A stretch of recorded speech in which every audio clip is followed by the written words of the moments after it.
Hello everyone, welcome to the class. Very good afternoon. इस class में है जो हम लोग रिसर्च करेंगे। जैसे कि हमारा यूनिट नंबर 1 का ऑलरेडी रिवीजन हो चुका है, जो एग्जाम पॉइंट ऑफ व्यू से इम्पोर्टेंट था। अभी की इस क्लास में हम लोग जो है आगे अभी यूनिट नंबर 2 करेंगे। ठीक है, यूनिट नंबर 2 जो कि आपका पेपर 1 का होगा, पेपर 1 का, और जो कि आपका रिसर्च है। ठीक है, रिसर्च एप्टीट्यूड।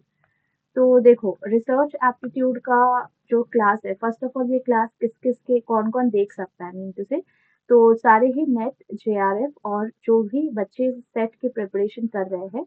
एंड अगर आप 2024 में एग्जाम देने वाले हो, देन आप इस क्लास को वॉच कर सकते हो।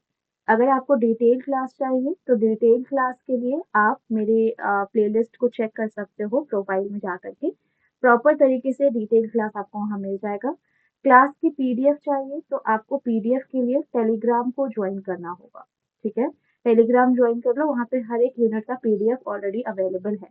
टॉकिंग अबाउट दिस क्लास, ये क्लास आपका बस एक रिवीजन क्लास के जैसा है, जिसमें आपको जो है छोटा, मतलब थोड़ा कम शॉर्ट शॉर्ट करके मैं सारे टॉपिक्स को एक्सप्लेन करूंगी। ठीक है, कहीं भी अगर डाउट होता है, मान लो आप ये लेक्चर को रीवॉच करते हो या वॉच करते हो, कहीं भी डाउट होने से कमेंट कर सकते हो, टेलीग्राम को ज्वाइन कर सकते हो। टेलीग्राम पे सारे लोग एक्टिव रहते हैं, आपको रिस्पॉन्स कर सकते हैं। साथ ही साथ आप मुझे भी रिस्पॉन्ड, मैं भी रिस्पॉन्ड करती हूँ, तो आप कर सकते हो वहाँ पे भी ज्वाइन हमें। ठीक है, माय नेम इज निधि साइनी। मैं आपको पेपर 1 के साथ साथ पेपर 2 की भी प्रिपरेशन कराती हूँ, जो कि बिल्कुल ही फ्री ऑफ कॉस्ट होता है, और हम लोग 2024 के लिए प्रिपरेशन कर रहे हैं।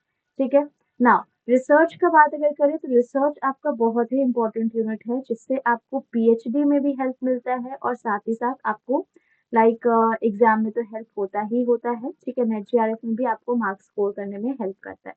अब आ जाते हैं हमारा जो सिलेबस का अगर बात करें तो सिलेबस भी हमारा पीडीएफ में ऑलरेडी अटैच है, वहां से आप देख सकते हैं। आपको पढ़ना क्या क्या है, रिसर्च का मीनिंग पढ़ना है, टाइप्स पढ़ना है, कैरेक्टरिस्टिक पढ़ना है, पॉजिटिज्म पोस्ट पॉजिटिज्म पढ़ना है, अप्रोचेज ऑफ रिसर्च क्या क्या होता है ये देखना है, स्टेप्स क्या होता है रिसर्च का। ठीक है, थेसिस क्या होता है, आर्टिकल राइटिंग क्या होती है, एप्लीकेशन ऑफ आईसीटी, आईसीटी का क्या यूज है रिसर्च में ये पढ़ना है, रिसर्च एथिक्स क्या होते हैं ये पढ़ना है।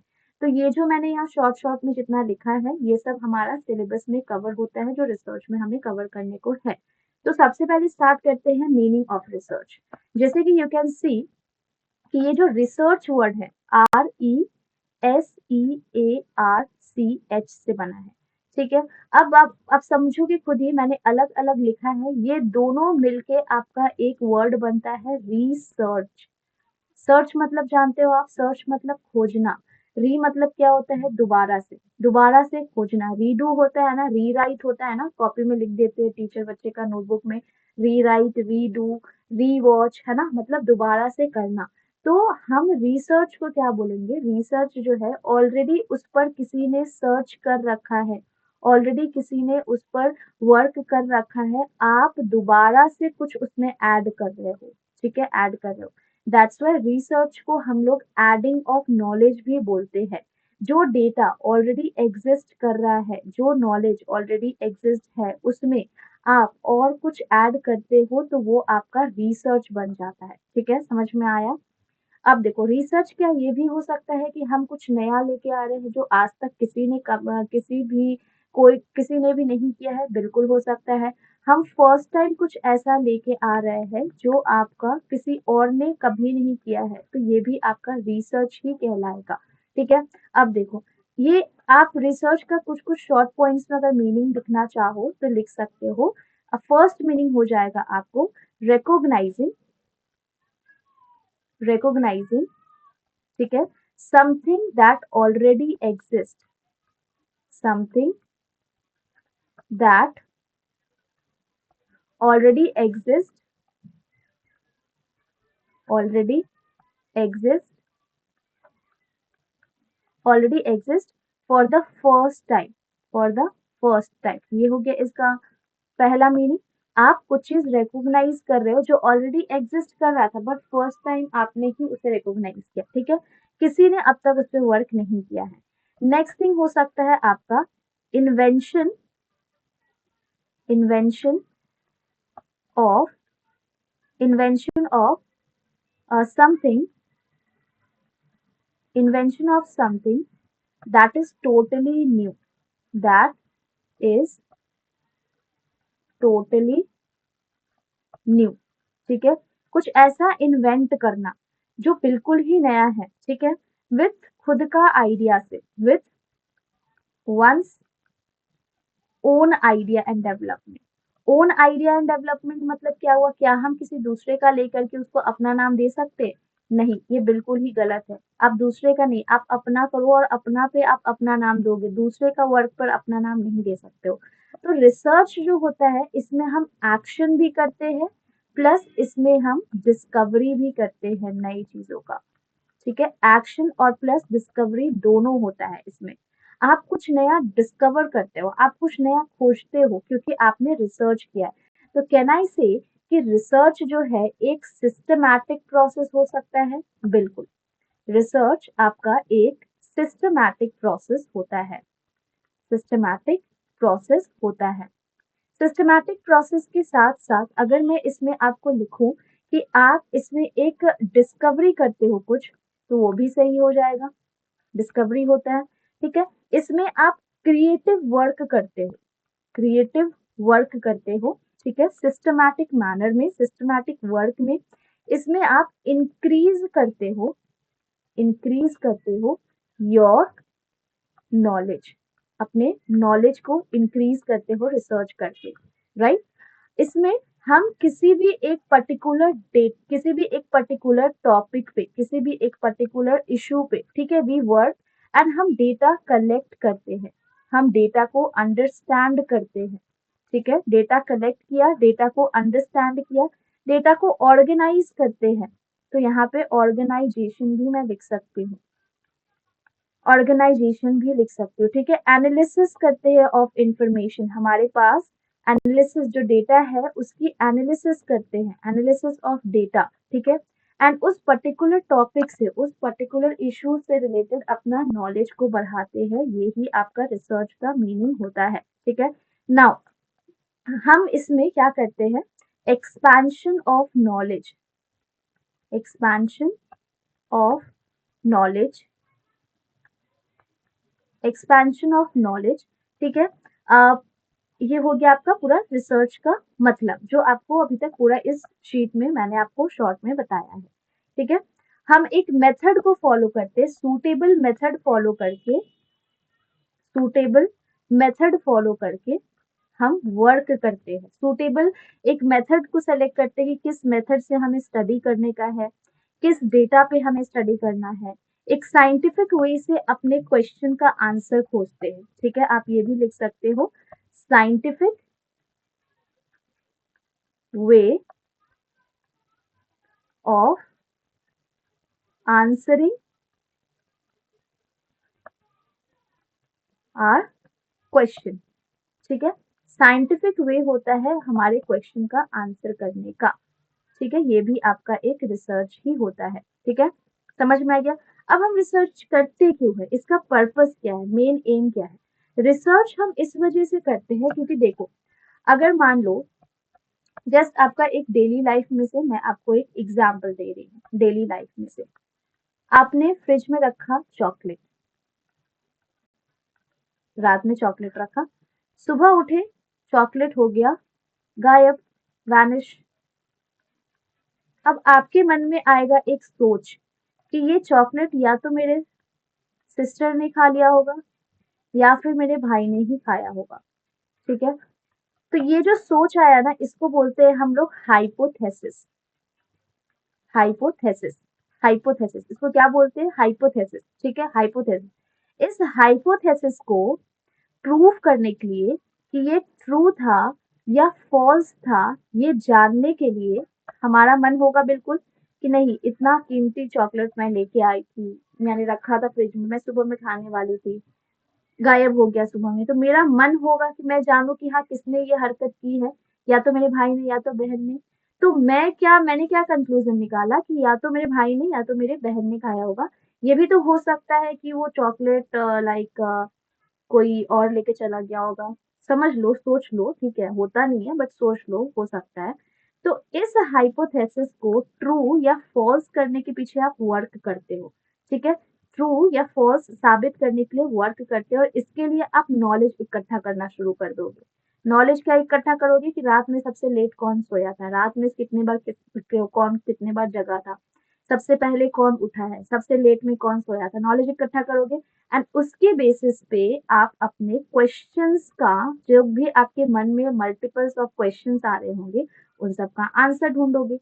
तो इसी प्रकार से रिसर्च वर्क करता है। आप कोई एक टॉपिक खोजते हो या कोई एक इशू खोजते हो, ठीक है, उसके अकॉर्डिंग प्रॉब्लम्स को नोटिस करते हो। प्रॉब्लम्स को नोटिस करने पर आप एक हाइपोथेसिस बनाते हो कि ऐसा हो सकता है या ऐसा नहीं हो सकता है एज पर योर स्टडी, ठीक है, एज पर योर थिंकिंग आप करते हो उस तरीके से। उसके बाद उसको सही या गलत प्रूव करने में आप लग जाते हो, नॉलेज इकट्ठा करते हो। नॉलेज इकट्ठा करके अपने क्वेश्चंस का आप आंसर सबमिट करते हो, ठीक है, अपने क्वेश्चंस का आंसर जमा करते हो, फर्दर इंक्वायरी करते हो। तो यही पूरा रिसर्च होता है, ठीक है, समझ में आया। तो हमने क्या देखा, री एंड सर्च। री एंड सर्च, री मतलब कुछ चीज अगेन दोबारा से करो, तो री मतलब अगेन, है ना। एंड सर्च मतलब क्या हुआ, फाइंड आउट, फिर से उस पर वर्क करना, फाइंड आउट। तो दिस इज रिसर्च। तो रिसर्च क्या है, रिसर्च आपने क्या, आपके फ्रिज में से जब चॉकलेट गायब हुई तो आपने इन्वेस्टिगेशन करना शुरू किया कि हाँ किसके पास है वो चॉकलेट, किधर गया किधर नहीं गया, किस कौन खाया होगा, कौन सबसे पहले उठा होगा। अगर घर में सीसीटीवी कैमरा लगा है तो एक बार सीसीटीवी कैमरा भी देख लेंगे, राइट। इन्वेस्टिगेशन करोगे आप, है ना। आप एक इन्वेस्टिगेशन करोगे, आप इंक्वायरी करोगे सबसे, अपने मॉम से, कि सबसे पहले किसको देखा था आपने फ्रिज के पास, इंक्वायरी करना शुरू करोगे। एक सिस्टम से आप वर्क करोगे, ऐसे ही जाके किसी के ऊपर ब्लेम नहीं लगाएंगे। तो एक सिस्टमैटिक वे से वर्क करेंगे, हम एक मेथड को फॉलो करेंगे एंड उस मेथड के अकॉर्डिंग वर्क करेंगे एंड उसके बाद हम अपने नॉलेज को इंक्रीज करेंगे, इंक्रीज आर नॉलेज, हम अपने नॉलेज को इंक्रीज करते हैं। तो यही आपका रिसर्च होता है, ठीक है, यही आपका रिसर्च होता है, राइट, रिसर्च होता है, करेक्ट, ठीक है, समझ में आ गया। अब रिसर्च जो ये वर्ड है ना, इसका हर एक वर्ड का एक पर्टिकुलर मीनिंग है। आर का मतलब होता है rational way of thinking, rational way of thinking, ये आर का मतलब होता है, रैशनल वे ऑफ थिंकिंग, ठीक है। आर के बाद क्या होता है, ई। ई का हो गया expert and exhaustive treatment, expert, expert and exhaustive treatment, okay, expert and exhaustive treatment. R E के बाद क्या होता है, S, are E S. S से हो जाएगा सर्च करना and solution, search and solution, ठीक है, आर ई एस। उसके बाद अगेन ई, ई का हो जाएगा यहाँ पे एग्जैक्टनेस, एग्जैक्टनेस, ठीक है, आर ई एस ई। ए का हो जाता है आपका दैट इज एनालिसिस करना, एनालिसिस करना, R E S E A. Then again R, R हो गया relationship of fact, relationship of fact, R E A R C. C का हो गया ना, सी का हो गया critical observation, careful planning, careful planning या फिर क्रिटिकल ऑब्जर्वेशन, ठीक है, R E S E A R C H. H का मतलब होता है ऑनेस्टी एंड हार्ड वर्किंग। अब इसका हर एक वर्ड जो है ना, हर एक वर्ड आपको रिसर्च का मीनिंग बताता है। वो कैसे, जैसे कि देखो एच की अगर हम लोग सिर्फ बात करें तो अभी मैंने ऊपर में आपको बताया था कि रिसर्च में जो वर्क आप कर रहे हो आप उसी को सिर्फ अपना नाम दे सकते हो, दूसरा का वर्क को अपना नाम नहीं दे सकते हो, राइट? तो ऑनेस्टी एंड हार्ड वर्किंग समझ में आया? ऑनेस्टी एंड हार्ड वर्किंग, आप प्रॉपर वे से प्लानिंग करते हो कि मुझे सबसे पहले रात का फुटेज देखना है या सुबह का फुटेज देखना है, आप प्लानिंग करते हो, राइट?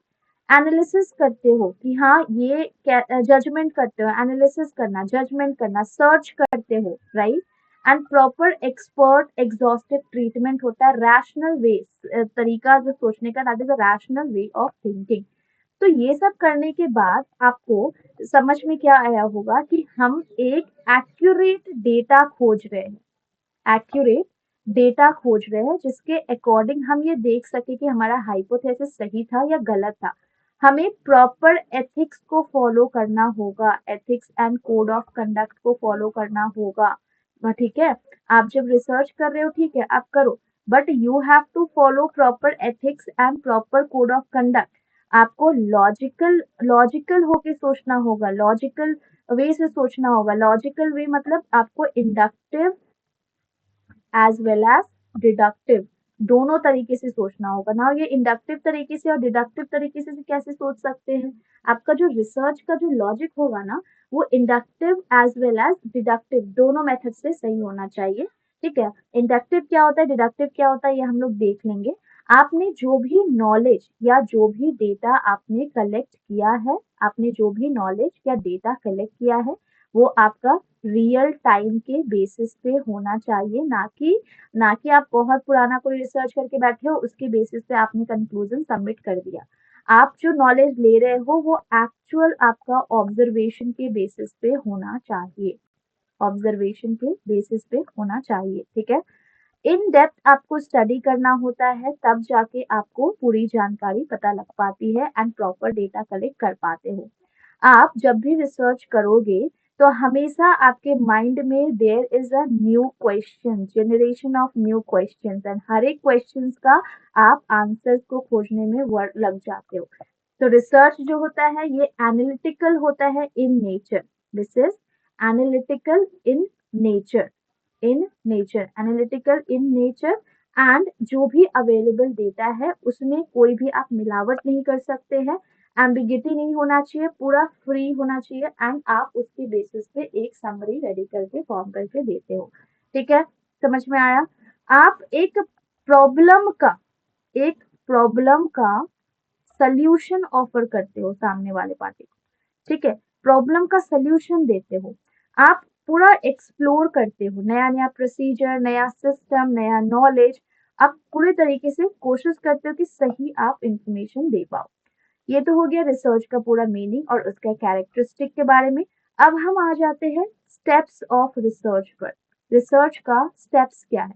सबसे पहले आपने क्या किया था, प्रॉब्लम को आइडेंटिफाई करते हैं हम लोग। सबसे पहले हम आइडेंटिफाई करते हैं प्रॉब्लम को। तो हमेशा याद रखना सबसे पहले प्रॉब्लम को आइडेंटिफाई करेंगे।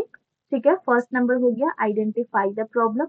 सेकेंड पॉइंट, प्रॉब्लम को आइडेंटिफाई किया, उसके बाद हम करेंगे review, review of literature. Review of literature का मतलब क्या होता है? रिव्यू ऑफ लिटरेचर का मतलब हुआ कि अभी तक उस प्रॉब्लम पे जितना भी पर्सन ने वर्क कर रखा है हम सब की स्टडी करेंगे। फिर से बता रही हूँ, सबसे पहले आइडेंटिफाई करो कि मेन प्रॉब्लम क्या है। ठीक है, आइडेंटिफाई करो कि प्रॉब्लम क्या है जिसपे आपको वर्क करने को है, प्रॉब्लम क्या है जिसपे आपको वर्क करने को है, और उस प्रॉब्लम को आप सेलेक्ट कर लिए कि ठीक है यही मेन प्रॉब्लम है एंड इसी प्रॉब्लम पे मैं वर्क करके सोल्यूशन लेके आने वाली हूँ। ठीक है, उसके बाद उस प्रॉब्लम पे जितने लोगों ने स्टडी कर रखा है, ठीक है, आपके प्रॉब्लम से सिमिलर प्रॉब्लम जिसका जिसका होगा सिमिलर, ठीक है, सिमिलर डॉक्यूमेंट्स की आप स्टडी करोगे। ऑलरेडी अगर किसी ने उस पर पढ़ रखा है, लिख रखा है, तो आप अपने रिसर्च करने से पहले सबसे पहले उसकी उसकी स्टडी करोगे। ठीक है, सो दैट आपको पता लग सके कि कौन कौन सा पॉइंट उसने इंक्लूड किया है, कौन कौन सा पॉइंट उसने इंक्लूड नहीं किया है। उसके बाद पता लग गया आपको कि हाँ क्या इंक्लूड इंक्लूड था उसमें, क्या इंक्लूड नहीं था। थर्ड पॉइंट में हम एक रिसर्च क्वेश्चन बनाएंगे। आप लिख सकते हैं सेट करना, सेटिंग रिसर्च क्वेश्चन, अपना खुद का। अब तो आपको पता चल गया कि हाँ मुझे कौन सा आंसर खोजना है, क्या कौन सा आंसर नहीं खोजना है। मतलब आपको आपका क्वेश्चन पता चल चुका है, आपको आपका ऑब्जेक्टिव पता लग गया होगा, आपको आपका हाइपोथेसिस क्या है वो पता लग गया होगा, राइट। मतलब आपने देखा प्रॉब्लम क्या है, प्रॉब्लम पे ऑलरेडी क्या क्या स्टडी हो चुकी है। यहाँ पे ऑलरेडी जो स्टडी हो चुकी है उसके बाद आप क्या देखोगे कि कौन कौन सा पॉइंट इस पर्टिकुलर पर्सन ने इस डॉक्यूमेंट में मेंशन किया है और कौन सा नहीं मेंशन किया है। अगर कुछ उससे छूट गया है तो क्या मैं उसको ले सकता हूँ अपने रिसर्च में, और अगर कुछ अब उसने इंक्लूड किया है तो मुझे उसको एक्सक्लूड करना है, ठीक है। अब आपका हाइपोथेसिस भी बन गया। अब आपको मेथड सेलेक्ट करना है, मतलब you have to choose the study design. आपको अब डिजाइन सेलेक्ट करने का होगा कि कौन सा डिजाइन से आप करने वाले हो स्टडी, ठीक है। मेथड क्या होने वाला है, क्या आप सर्वे करेंगे या फिर आप एक्सपेरिमेंट करेंगे, या फिर आप अपना आंसर खोजने के लिए सेकेंडरी डेटा लेंगे, या फिर आप प्राइमरी डेटा पे वर्क कर लेंगे, ठीक है। तो ये जानने के लिए आपको सबसे पहले स्टडी किस तरीके से आप करने वाले हो ये जानना होगा।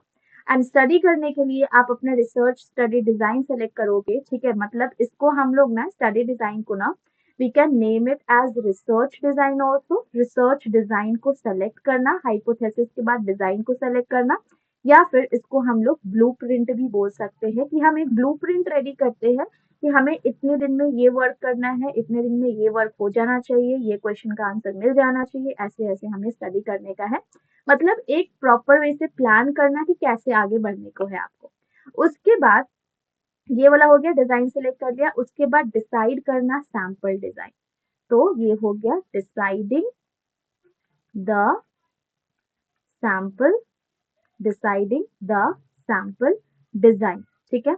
सैंपल डिजाइन सेलेक्ट करना कि आपको सैम्पलिंग, आप डिफरेंट टाइप ऑफ सैम्पलिंग पढ़ोगे, तो सैम्पलिंग जो होता है ना बहुत ही इंपॉर्टेंट स्टेप होता है, क्योंकि ये ही आपका रिसर्च का रिस्पॉन्स डिसाइड करता है आगे क्या होने वाला है।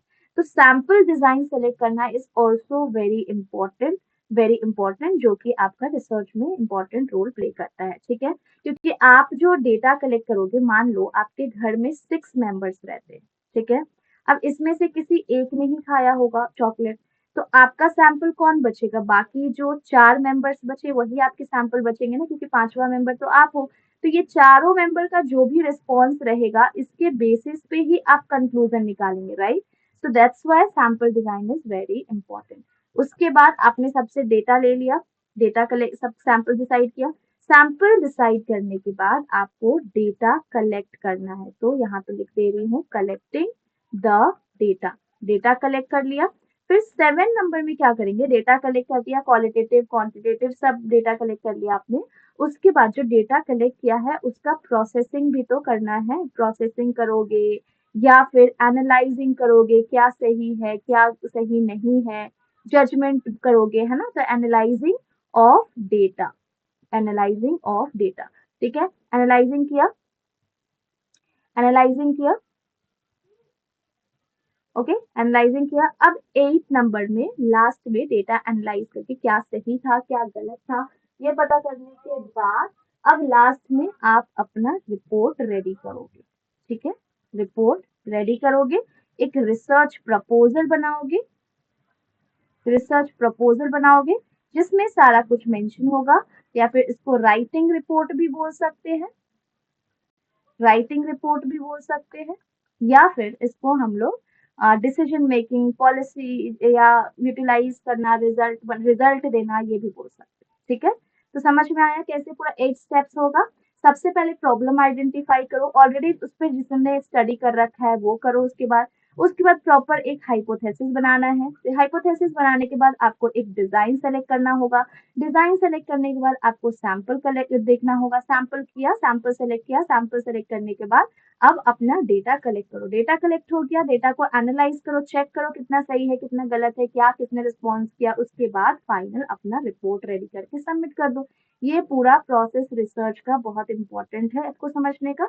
बस ये समझ लो किधर से क्या होता है किधर से क्या नहीं होता है, क्योंकि ज़रूरी नहीं है कि सेम टू सेम वर्ड्स आपसे एनटीए पूछेंगे, थोड़ा ऊपर-नीचे कर सकते हैं। आपको बस समझ में आना चाहिए कि हाइपोथेसिस के बाद हम लोग क्या करते हैं, रिसर्च डिज़ाइन ही करेंगे, तो हाइपोथेसिस के बाद डिज़ाइन ही आएगा। हमने अपने माइंड में आप इसको ऐसे समझ सकते हो, आपका घर में वेडिंग है, आपने अपने माइंड में बनाया कि मुझे ऐसा ही लहंगा चाहिए, ठीक है? अब ऐसा लहंगा खोजने के लिए, डिज़ाइन खोजने के लिए निकल पड़े हम लोग, ठीक है? तो hypothesis is lehenga and lehenga का डिजाइन खोजना इज द नेक्स्ट स्टेप, तो रिसर्च डिजाइन हो जाएगा उसके बाद आपका फोर्थ पॉइंट, ठीक है? तो ये पूरा स्टेप हो जाता है आपका कंप्लीट रिसर्च का। अब हम नेक्स्ट पे आ जाते हैं, टाइप्स ऑफ रिसर्च पे। अब स्टार्ट करना है हमें टाइप्स ऑफ रिसर्च, तो यहाँ पे लिख लो TYPES, types of research. Types of research में क्या क्या होता है, सबसे पहले टाइप्स हम देख लेते हैं आपका फंडामेंटल, बेसिक और प्योर रिसर्च। अब ये 3 नाम है या एक ही नाम है? एक ही नाम है, ठीक है? एक होता है आपका फंडामेंटल रिसर्च,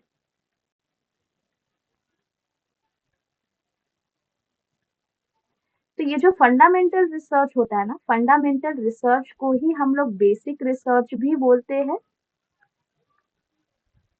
और साथ ही साथ इसको हम लोग प्योर रिसर्च भी बोलते हैं, ठीक है? फंडामेंटल रिसर्च को बेसिक रिसर्च और प्योर रिसर्च ही बोलते हैं, ये तीनों एक ही रिसर्च है आपका, ठीक है?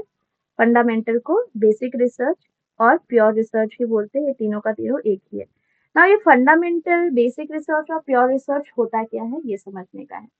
तो फंडामेंटल, बेसिक और प्योर रिसर्च जो होता है ना, ये आपका बेसिक मतलब इन्वेस्टिगेशन होता है रिसर्च का, आप ये बोल सकते हो। जैसे कि ना इसमें आपका बेसिकली थ्योरीज होती है, थ्योरेटिकल रिसर्च, ये आपका थ्योरेटिकल रिसर्च होता है। Fundamental research is theoretical research, जहाँ पे आप स्टडी करके, नॉलेज गेन करके अपने एग्जिस्टिंग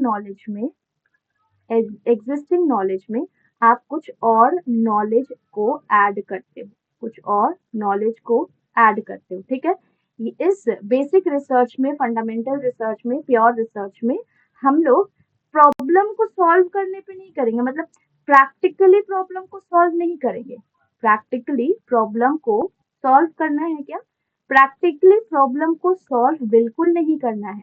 आपने थ्योरी बना के दे दिया, आपका उतना काम है, आपके पास नॉलेज था उसमें आपने और नॉलेज ऐड कर दिया, उतना ही आपका काम है, ठीक है?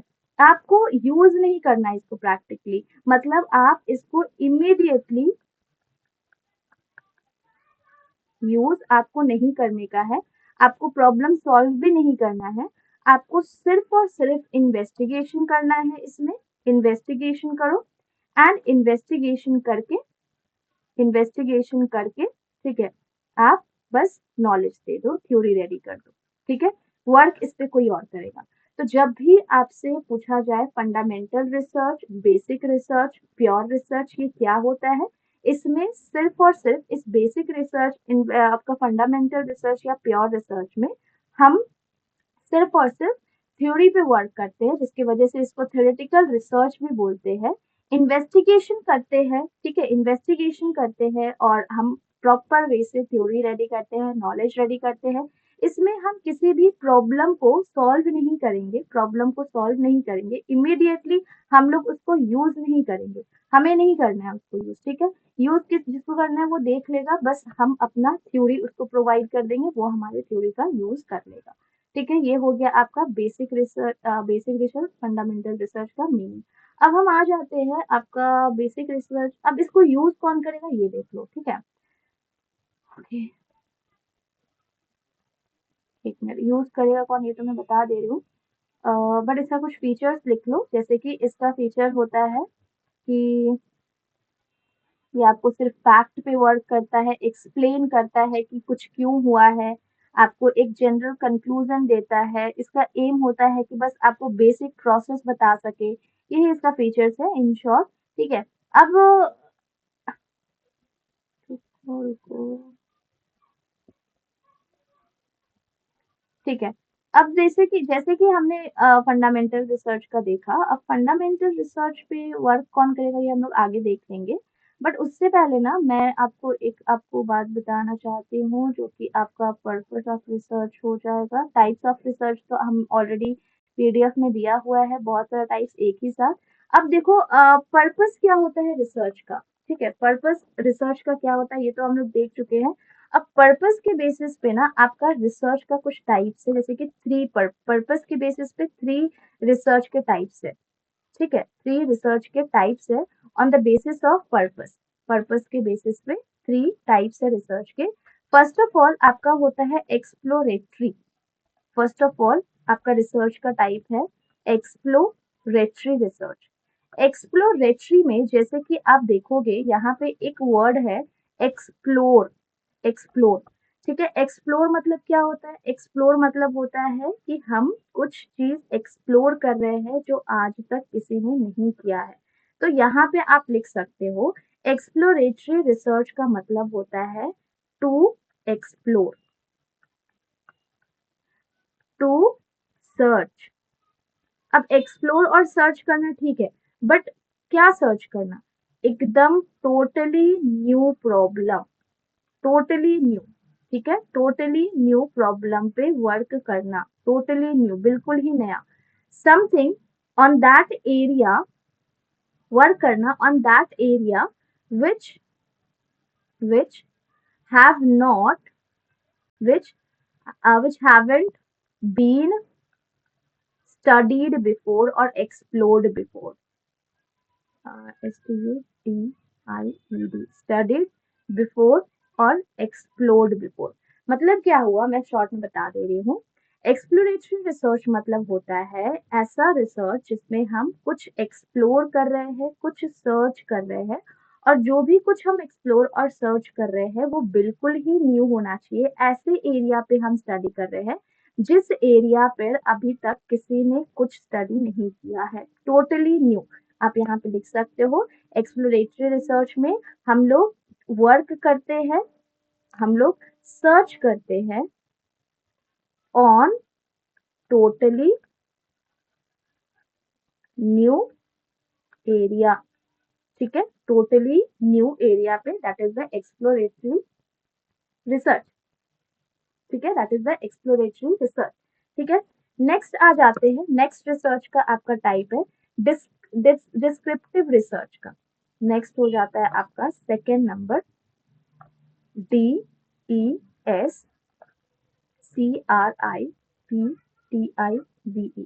Descriptive research.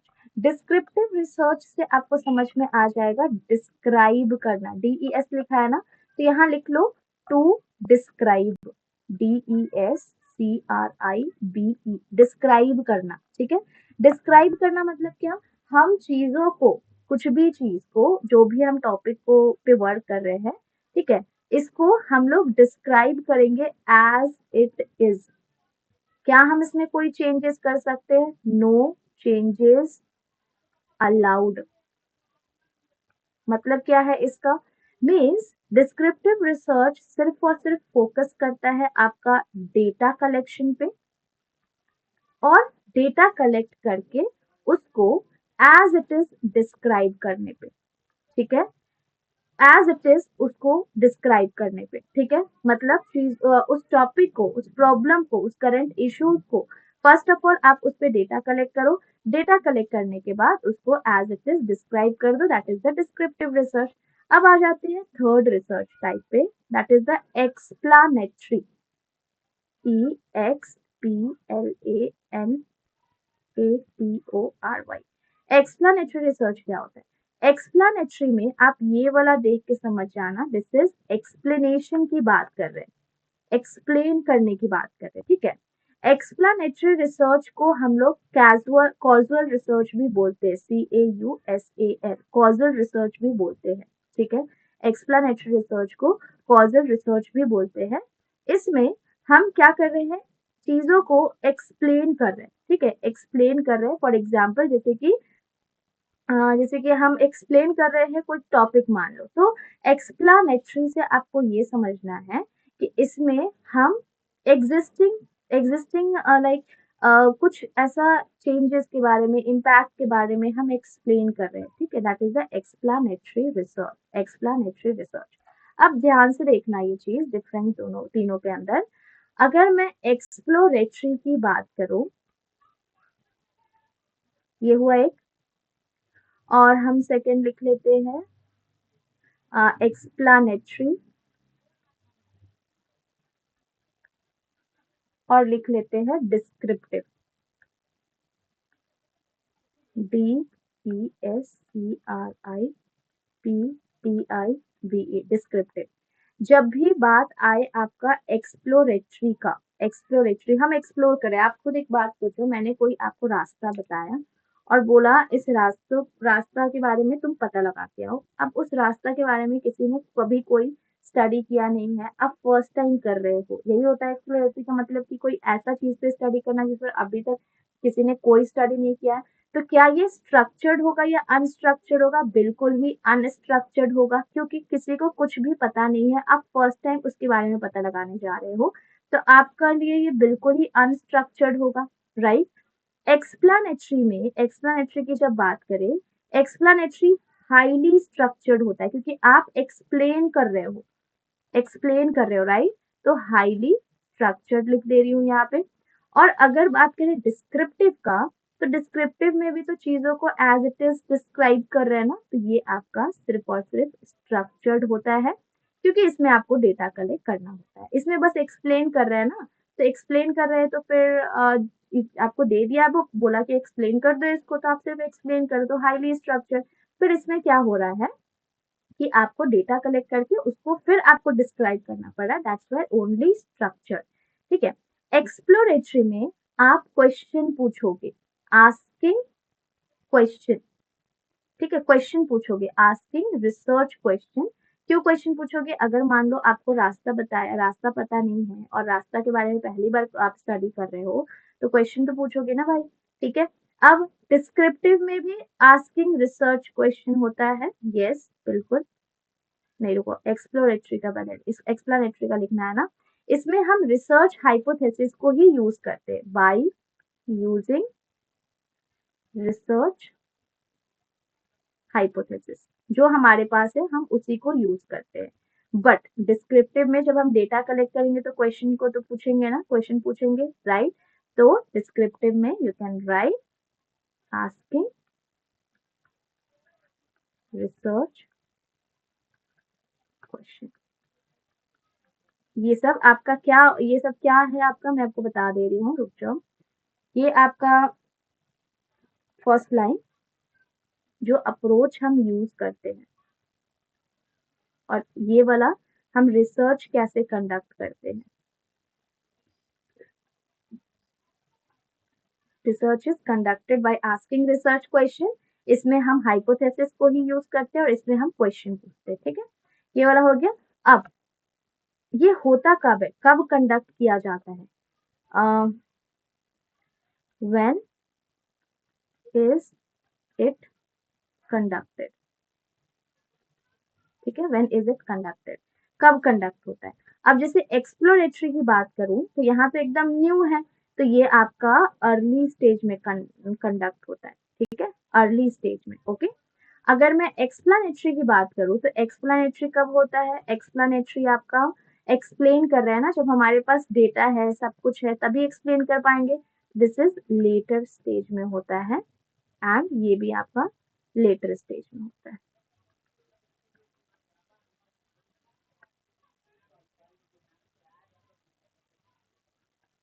ठीक है, ओके।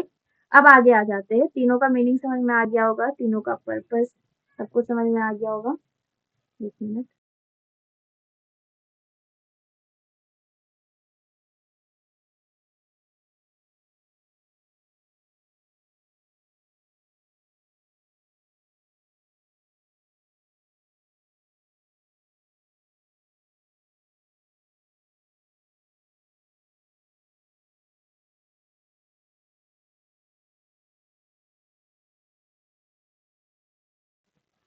ठीक है।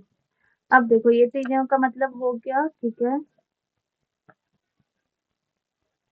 आप अगर यहाँ चाहो तो और भी ऐड कर सकते हो डेटा, जैसे कि एक्सप्लोरेटरी में इन्वेस्टिगेट करते हैं फ्रॉम अननोन, अननोन से हम लोग नोन तक में जाते हैं, ठीक है, क्योंकि बिल्कुल ही नया है तो धीरे धीरे हम जानते हैं। डिस्क्रिप्टिव में हम डिटेल वे में डिटेल डिटेल इंफॉर्मेशन देते हैं, डिटेल इंफॉर्मेशन होता है हमारे पास एंड डिस्क्राइब करते हैं उसको। Explanatory is the relationship between, दो चीज का रिलेशनशिप को देख के एक्सप्लेन करते हैं। यहाँ लिख लो रिलेशनशिप बिटवीन, ठीक है, टू और मोर वेरिएबल्स एक्सप्लेन करते हैं, ठीक है। अब आगे आ जाते हैं, ठीक है, आपको एक बार एग्जाम में ऐसे भी पूछते हैं कॉज और कॉज एंड इफेक्ट का रिलेशनशिप को कौन बताता है, कॉज एंड इफेक्ट का रिलेशन को कौन बताता है, तो that is cause and effect का रिलेशनशिप। दो वेरिएबल का रिलेशनशिप, रिलेशनशिप बिटवीन टू और मोर वेरिएबल, दो वेरिएबल का relationship, variable one variable two का कॉजल रिलेशनशिप, जिसको हम लोग एक्सप्लेनेटरी रिलेशनशिप भी बोलते हैं, आप लिख सकते हो अपने नोटबुक में, ठीक है। अब ध्यान से सुनना, ठीक है। अब जैसे कि हम जब एक्सप्लेनेटरी, ओके ओके, अब हम लोग आगे आ जाते हैं। फंडामेंटल और प्योर रिसर्च तो मैंने आपको बता दिया है।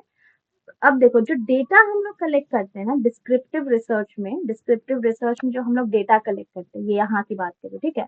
डिस्क्रिप्टिव रिसर्च में जो हम डेटा कलेक्ट कर रहे हैं, DSCRIPTICE, डिस्क्रिप्टिव रिसर्च में जो हम लोग डेटा कलेक्ट कर रहे हैं, ये डेटा कलेक्शन जो है ये आपका दो वे में हो सकता है। Data collection can be of two type, दो टाइप हो सकता है, क्या क्या, एक cross sectional study, cross sectional study, और एक हो जाता है आपका लॉन्गिट्यूडनल स्टडी, लॉन्गिट्यूडनल स्टडी, ठीक है, लॉन्गिट्यूडनल स्टडी।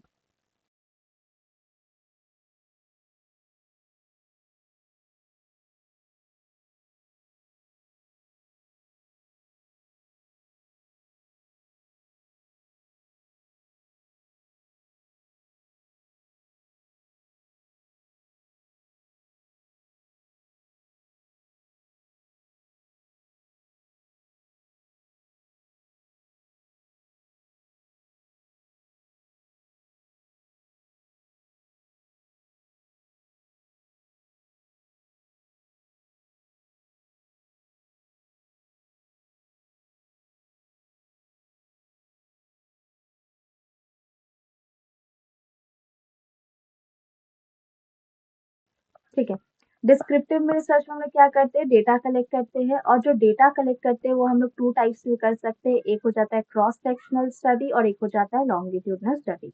जब भी हम डेटा का वन टाइम इंस्ट्रक्शन मीन, कभी भी जब भी हम वन टाइम इंटरेक्शन करेंगे, वन टाइम इंटरेक्शन करेंगे तो वो आपका क्रॉस सेक्शनल हो जाएगा।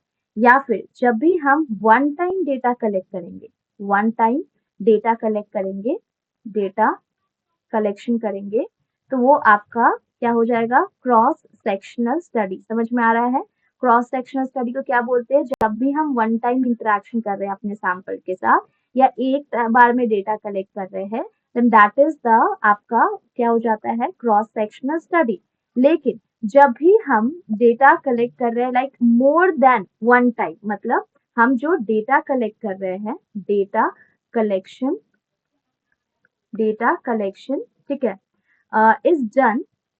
is done more than once, more than one time, more than one time from the sample, from sample लिख लो, from sample या उस सेम इंडिविजुअल से, सेम इंडिविजुअल से, देन वो आपका क्या हो जाएगा, लॉन्गिट्यूडनल स्टडी हो जाएगा। समझ में आया, मैं फिर से बता देती हूँ इस पॉइंट को। मान लो मेरे पास इतने सैंपल है, कितना हुआ, 3 3 6, ठीक है। मैंने एक बार सबसे इंटरेक्शन किया, डेटा कलेक्ट कर लिया एंड डन। तो ये कौन सा हो जाएगा, ये आपका क्रॉस सेक्शनल हो जाएगा। कौन सा हो जाएगा, क्रॉस सेक्शनल। सिर्फ वन टाइम किया, ये मेरे सैंपल है, हर एक इंडिविजुअल से मैंने एक एक बार डेटा कलेक्ट किया एंड डन हो गया। तो ये आपका हो जाएगा क्रॉस सेक्शनल। मान लो वही मेरे पास और एक इंडिविजुअल है, अब ये सब से क्या कर रही हूँ मैं डेटा कलेक्ट कर रही हूँ, बट सेम इंडिविजुअल से, ये सेम सब पर्सन से मैं more than more than once जब डेटा कलेक्ट कर रही हूँ, देन ये क्या हो जाएगा आपका, ये हो जाएगा आपका लॉन्गिट्यूडनल। लॉन्गिट्यूडनल, ठीक है, लॉन्गिट्यूडनल स्टडी। मतलब ये समझ में आया आपको कि same individual plus one time data collection, one time data collection, one time data collection, ये क्या हो जाएगा आपका, ये हो जाएगा आपका क्रॉस सेक्शनल। क्रॉस सेक्शनल मतलब एक बार में करके खत्म किया। अब खुद सोचो, जब सेम इंडिविजुअल से, जब हम सेम इंडिविजुअल से, ठीक है, more then one time data collect कर रहे हैं, more than one time data collection कर रहे हैं, more than one time data collection कर रहे हैं, तो क्या ये थोड़ा लंबा टाइम लेगा, बिल्कुल लेगा। That's why this is longitudinal, longitudinal study. अब समझ में आ गया होगा, ठीक है, ओके।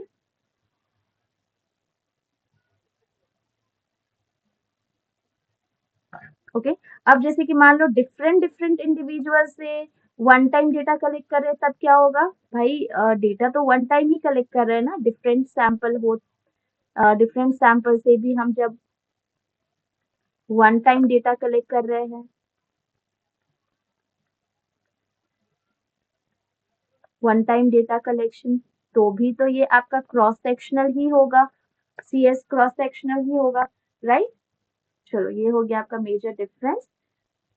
अब डिस्क्रिप्टिव रिसर्च का तो डेटा कैसे कलेक्ट करते हैं वो आपने देख लिया। अब डिस्क्रिप्टिव रिसर्च का ना कुछ टाइप्स है, टाइप्स जानेंगे हम लोग डिस्क्रिप्टिव रिसर्च का। तो you can write types of descriptive research, जिसको मैं शॉर्ट में डीआर लिख रही हूँ। सबसे पहला टाइप हो जाता है आपका कोरिलेशनल स्टडीज, कोरिलेशनल स्टडीज, ठीक है। कोरिलेशनल स्टडी का मतलब क्या होता है, देखो यहाँ पे एक वर्ड आ रहा है that is relation. Can you see, relation, relational, relational मतलब यहाँ पे जो रिलेशनशिप की बात हो रही होगी, बिल्कुल। जब भी हम कोरिलेशनल स्टडी कब करते हैं, जब हमारा रिलेशनशिप देखना हो, रिलेशनशिप बिटवीन टू और मोर वेरिएबल, आप ऐसे लिख सकते हो। कोरिलेशनल स्टडी जो होता है, इसमें हम एक्सप्लोर करते हैं ये जानने के लिए whether there is a relation, there is any relation, any relationship between two variable, two variable। समझ में आया, मतलब कोरिलेशनल स्टडी तब करेंगे जब हमें देखना होगा कि दो वेरिएबल के बीच में कोई रिलेशन एग्जिस्ट कर रहा है या नहीं कर रहा है, तब हम कोरिलेशनल स्टडी करेंगे, ठीक है। हम इसमें रिलेशनशिप जानने की कोशिश करते हैं, तो तब हम लोग कोरिलेशनल स्टडी करेंगे। जब हमें रिलेशनशिप जानने का होगा तभी हम लोग कोरिलेशनल स्टडी करेंगे, ठीक है। ये हो गया आपका कोरिलेशनल स्टडी का मतलब। सेकेंड पे आ जाते हैं, that is the survey studies, survey studies. Survey studies भी आपका टाइप ऑफ डिस्क्रिप्टिव रिसर्च ही है, ठीक है। सर्वे स्टडी मतलब क्या होता है, जहां पे हम लोग सर्वे कर रहे हैं, रिसर्चर डेटा कलेक्ट कर रहा है अपना सैंपल से, ठीक है। सर्वे, सर्वे उसी को बोल, सर्वे तो आपको पता ही होगा कि ये भी आपका एक डिस्क्रिप्टिव का ही एक टाइप है। इसमें इसका मेन ऑब्जेक्टिव होता है कि हम हम जो है पहले से हमारे पास कुछ लाइक नॉर्म्स बने हुए हैं, आप लिख लो। प्री डिसाइडेड हमारे पास कुछ नॉर्म्स बना हुआ है, नॉर्म्स मतलब रूल्स एंड रेगुलेशंस, और या फिर हमारे पास कुछ पहले से बना हुआ स्टैंडर्ड है, एंड उस स्टैंडर्ड के बेसिस पे we are just collecting data, collecting data, ठीक है, through survey, collecting data through survey, ठीक है। हम डेटा कलेक्ट कर रहे हैं through survey, according to survey, हमारा पर्पस के बेसिस पे हम डेटा कलेक्ट कर रहे हैं। तो रिसर्चर इसमें डेटा कलेक्ट करता है अकॉर्डिंग टू पर्पस जो है सर्वे का, उसके हिसाब से, उसके अकॉर्डिंग। तो ये हो जाता है आपका सर्वे स्टडी का मीनिंग। अब हम आ जाते हैं ये टाइप्स ऑफ रिसर्च, तो आपको डिस्क्रिप्टिव रिसर्च समझ में आ गया। अब हम आ जाते हैं, देखो एक्स पोस्ट फैक्टो रिसर्च क्या होता है। एक्स पोस्ट फैक्टो रिसर्च क्या होता है? ये आपका types of descriptive research data में नहीं आएगा, डिस्क्रिप्टिव रिसर्च में, ये अलग है। X post facto research, x post facto research. X post facto research क्या होता है? देखो, एक्स मतलब past, past right. Post facto research मतलब हमारा जो पास्ट में ऑलरेडी हो चुका है उस सिचुएशन की स्टडी करना, that is x post facto research. अब एक बात बताओ, पास्ट में जो हो चुका है क्या हम उसमें कुछ चेंजेस कर सकते? नहीं। तो क्या मैं यहाँ लिख दूं कि नो मैनिपुलेशन, कोई चेंजेस पॉसिबल नहीं है, no manipulation is there. Situation में हम कोई मैनिपुलेशन नहीं कर सकते हैं। इस सिचुएशन में एक्सपोस्ट फैक्टो रिसर्च में, बेसिकली एक्सपोस्ट फैक्टो रिसर्च आपका सोशल साइंस पे यूज होता है, सोशल साइंस या फिर बिजनेस ऑर्गेनाइजेशन में। अब सोशल साइंस में और बिजनेस ऑर्गेनाइजेशन में क्या यूज है इसका, ये समझने का कोशिश करो। सोशल साइंस में इसका ये यूज है कि हम उसमें पास्ट की स्टडी करते हैं, हिस्ट्री की स्टडी, हिस्ट्री के हेल्प से पास्ट की स्टडी करते हैं। और बिजनेस ऑर्गेनाइजेशन में ट्रेंड के हिसाब से हम ये जानने की कोशिश करते हैं कि हमारा नेक्स्ट बिजनेस प्लान क्या होना चाहिए, क्या नहीं होना चाहिए। तो ये आपका एक्स पोस्ट फैक्टो रिसर्च हुआ, और जिसका मीनिंग कि पास्ट में जो ऑलरेडी हो चुका है उस पे स्टडी करना, उस पे रिसर्च करना, जिसमें हम कोई भी मैनिपुलेशन नहीं कर सकते हैं।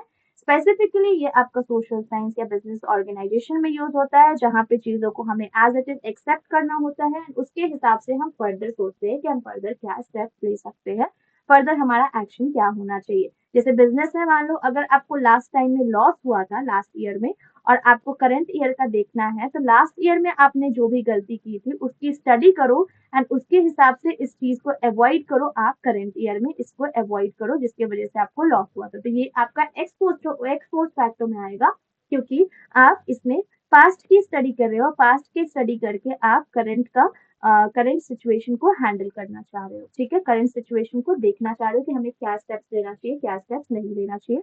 That is the x post facto research. अब इसी से थोड़ा मिलता जुलता ना आपका एक हिस्टोरिकल रिसर्च भी आता है, ठीक है, इसी से एक्स पोस्ट फैक्टो से मिलता जुलता आपका हिस्टोरिकल रिसर्च भी आता है, हिस्टोरिकल रिसर्च। अब हिस्टोरिकल रिसर्च तो नाम से ही समझ में आ रहा है कि ये तो जरूर से जरूर पास्ट का ही होगा, राइट, पास्ट का ही होगा। अब देखो इसमें होता क्या है, बेसिकली हिस्टोरिकल रिसर्च जो है ये आपका डिस्क्रिप्टिव का ही एक पार्ट है, जो सिमिलर होता है एक्सपोस्ट फैक्टर रिसर्च पे। ये आपका सिर्फ और सिर्फ इंटरेस्ट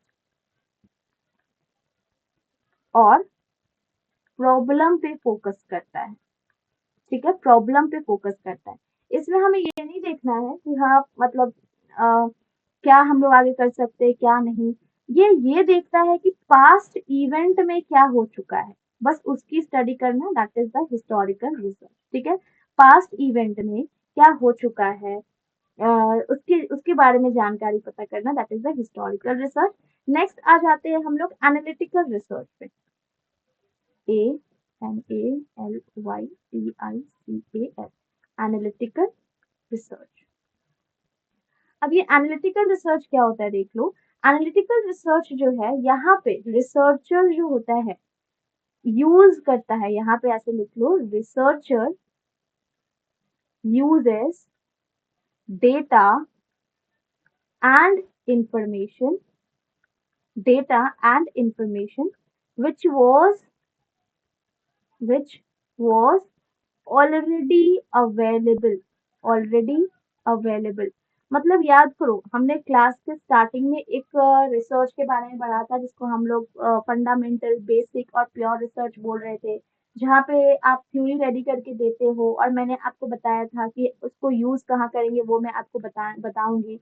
तो ये है वो रिसर्च जिसमें हम लोग क्या कर रहे हैं, रिसर्चर जो है यूज कर रहा है वो डेटा या वो इंफॉर्मेशन को जो ऑलरेडी अवेलेबल है हमारे पास, हमें उस पर वर्क करने का जरूरत नहीं है, ठीक है। एंड उस डेटा से जो ऑलरेडी इंफॉर्मेशन अवेलेबल है, ठीक है, उस अवेलेबल इंफॉर्मेशन से आप क्रिटिकल इवैल्यूएशन करते हो, डिसीजन लेते हो, वो हो जाता है आपका एनालिटिकल रिसर्च। समझ में आया? मतलब फंडामेंटल में हम लोग थ्योरी बनाएंगे और उसको यूज कहाँ कर रहे हैं, एनालिटिकल रिसर्च में यूज कर रहे हैं, ठीक है। अब हम आ जाते हैं एक्सप्लानेटरी रिसर्च पे एक बार, एक्सप्लानेटरी रिसर्च पे, एक्सप्लानेटरी रिसर्च,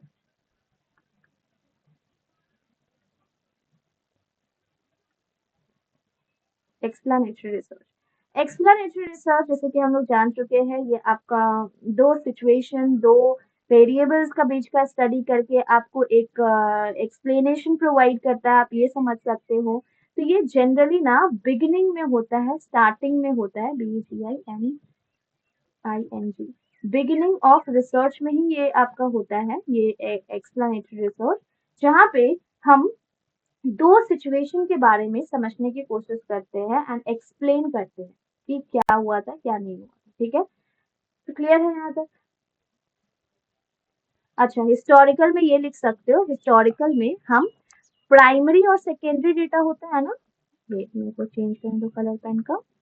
हाँ, हिस्टोरिकल में आप ये लिख सकते हो कि primary as well as secondary, primary and secondary data की स्टडी करते हैं यहाँ पे, ठीक है। डिस्क्रिप्टिव तो जान चुके हो, एक्सपोज भी जान चुके हो एंड एक्सपेरिमेंटल भी जान चुके हो।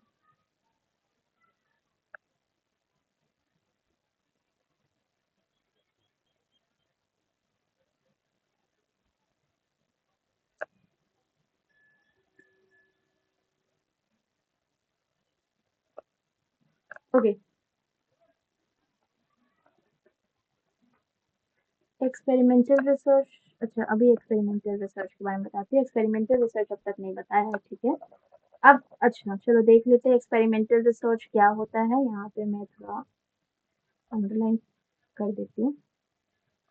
चलो, एक्सपेरिमेंटल रिसर्च क्या होता है ये समझ लो।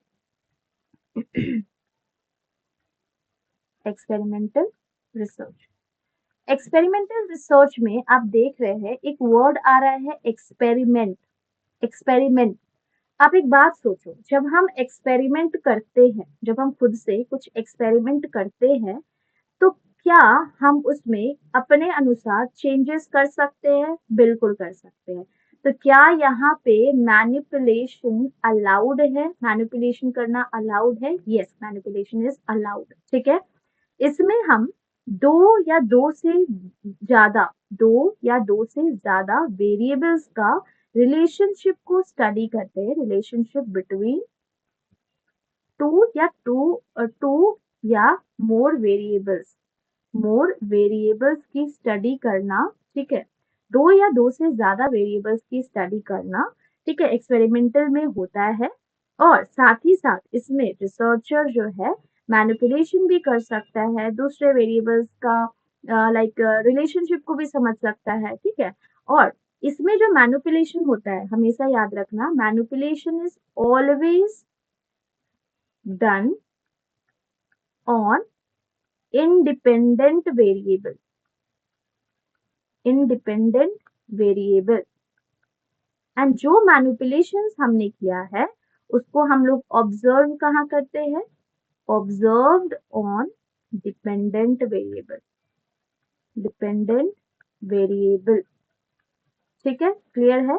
मतलब यहाँ पे मैं लिख दे रही हूँ, manipulation always done on independent variable, and उसको हम ऑब्जर्व किस पे करते हैं, उसको हम ऑब्जर्व करेंगे हमेशा ही डिपेंडेंट वेरिएबल पे।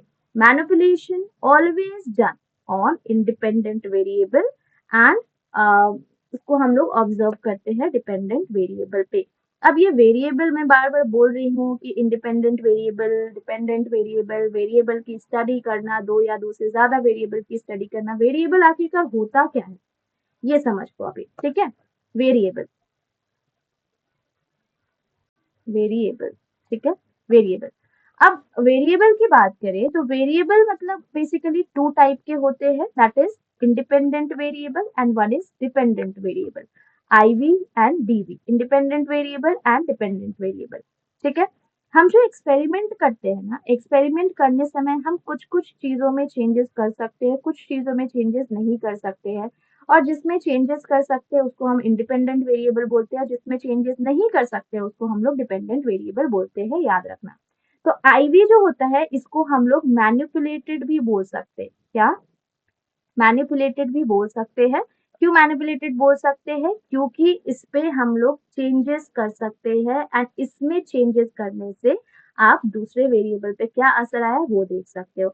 और डिपेंडेंट वेरिएबल को हम लोग आउटकम वेरिएबल भी बोलते हैं, या फिर आप इसको रिस्पॉन्स वेरिएबल भी बोल सकते हो, रिस्पॉन्स वेरिएबल भी बोल सकते हो, क्योंकि आप जो इंडिपेंडेंट वेरिएबल में करोगे उसके अनुसार ही डिपेंडेंट वेरिएबल पर चेंजेस आएगा, ठीक है। तो जो चेंजेस यहाँ किया इसको हम लोग ऑब्जर्व कर सकते हैं आपका डिपेंडेंट वेरिएबल पे, क्लियर है। फॉर एग्जाम्पल जैसे कि मान लो अभी एग्जाम आ रहा है, एग्जाम आ रहा है, ठीक है। अब ये आप है, आपका एग्जाम है, नेट का एग्जाम है, नेट का एग्जाम है, ठीक है। अब होता ये है कि आप आपको पर्टिकुलरली रिजल्ट क्या चाहिए, आपको या तो जेआरएफ चाहिए, या फिर आपको नेट चाहिए, या फिर आपको सेट चाहिए।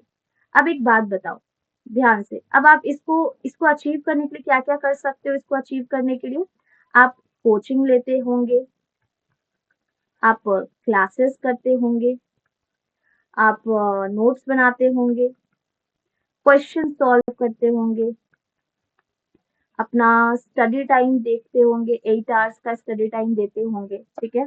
ये सब यू हैव टू डू अगर आपको नेट चाहिए, ठीक है। तो आप एक बात सोचिए, क्या हम इसको चेंज कर सकते हैं, नेट जेआरएफ को चेंज कर सकते हैं, अपना गोल चेंज कर सकते हैं, नहीं।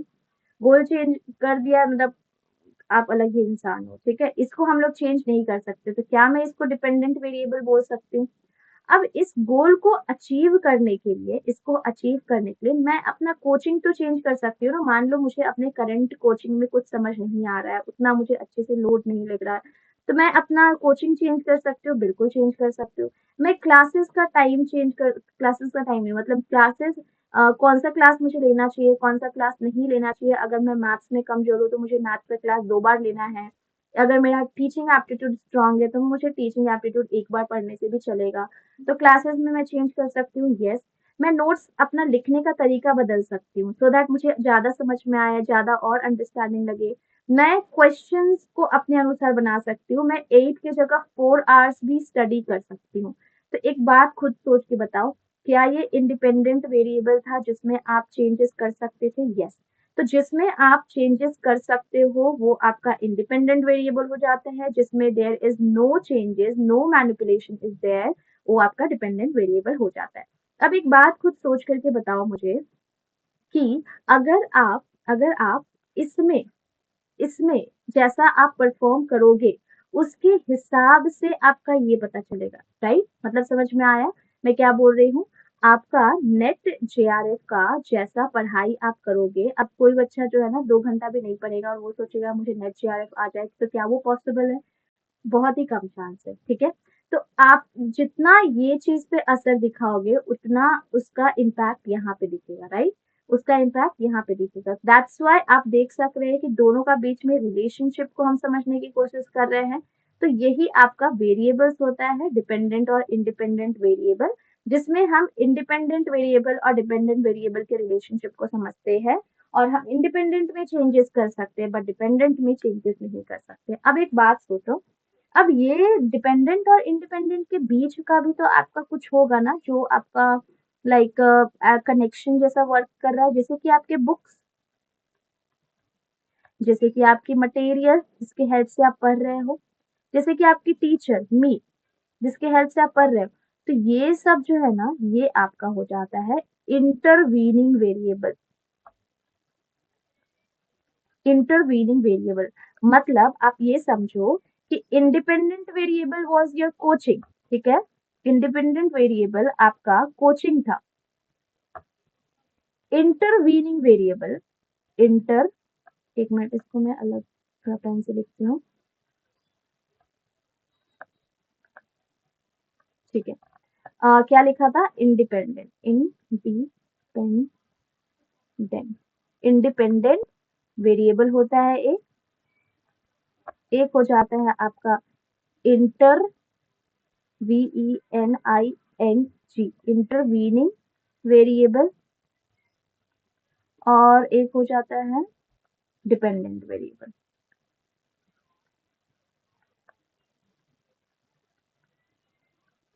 अब ध्यान से सुनो, अब ये तीनों का तीनों ही वेरिएबल है, ठीक है, वेरिएबल है। अब आपका इंडिपेंडेंट वेरिएबल मतलब हो गया आपका कोचिंग, जिसको आप चेंज कर सकते हो। इंटरवीनिंग वेरिएबल हो गया आपका बुक्स, आपका नोट्स जिसके हेल्प से आप पढ़ोगे, और डिपेंडेंट वेरिएबल हो जाएगा आपका JRF, आपका नेट, है ना। अब एक बात खुद सोचो कि क्या हम कोचिंग को चेंज कर सकते हैं? बिल्कुल चेंज कर सकते हैं, चेंज इज पॉसिबल। बट यहाँ क्या चेंज आपका पॉसिबल है? नहीं, चेंज इज नॉट पॉसिबल। तो it's very clear, it's very clear, आप यहाँ पे देखोगे, इट्स वेरी क्लियर कि जो चीज आप यहाँ करोगे इसका असर इससे, और इसका असर मतलब इसका कनेक्शन इससे भी है। और आपको इंडिपेंडेंट वेरिएबल जो है ये इंटरवीनिंग का हेल्प लेके ही डिपेंडेंट तक पहुंच सकता है। तो तीनों का बीच में रिलेशन हुआ, राइट, तीनों का बीच में रिलेशन हुआ। तो इट्स वेरी क्लियर ना कि इंडिपेंडेंट और डिपेंडेंट का बीच वाला जो होता है that is the intervening variable, जो कि एक मीडिएटर वेरिएबल होता है, मीडिएटर वेरिएबल होता है, ठीक है। मीडिएटर वेरिएबल होता है जो कि एक रिलेशनशिप, एक लिंक बनाता है। आप ऐसे लिखते हैं ना, इंटरवीनिंग जो है act as a link between independent variable and dependent variable, ठीक है। दोनों का बीच में this is a link, this is a link, ठीक है, लिंक है दोनों का बीच में। कौन? इंटरवीनिंग वेरिएबल, ठीक है, जो हेल्प करता है आपको पूरा प्रोसेस को समझने में, पूरा प्रोसेस को समझने में आपको हेल्प करता है। आपका जो यहाँ पे परफॉर्मेंस दिखेगा यहाँ पे JRF नेट का, वो आपको बताएगा that is the dependent variable. Clear है?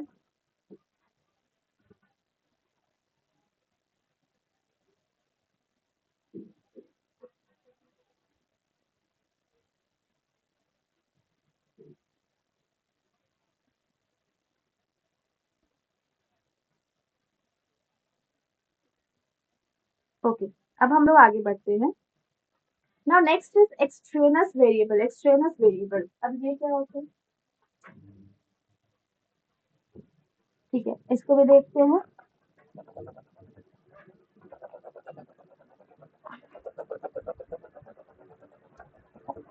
Okay, now what is extraneous variable, इसका मीनिंग क्या होता है? तो एक्सट्रेनस वेरिएबल भी आपका एक ऐसा वेरिएबल है जो डिपेंडेंट वेरिएबल को अफेक्ट करता है। अब इंडिपेंडेंट वेरिएबल को तो हम लोग चेंज कर सकते हैं, इंटरवीनिंग को हम लोग चेंज नहीं कर सकते हैं, ठीक है।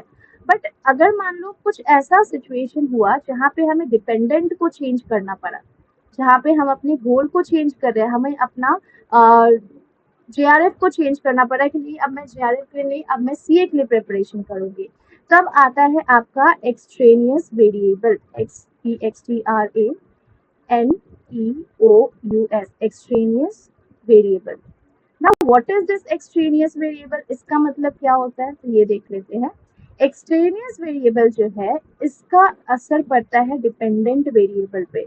ऑल्दो डिपेंडेंट वेरिएबल मैनिपुलेट नहीं किया जा सकता रिसर्चर के द्वारा, बट एक्सट्रेनियस वेरिएबल जो है ये आपका एक मास्क जैसा वर्क करता है। मास्क है जो कि एक रिलेशनशिप बनाता है इंडिपेंडेंट एंड डिपेंडेंट वेरिएबल का। एक्सट्रेनियस वेरिएबल जो है ये आपका डायरेक्टली अफेक्ट कर सकता है डिपेंडेंट वेरिएबल पर, डायरेक्टली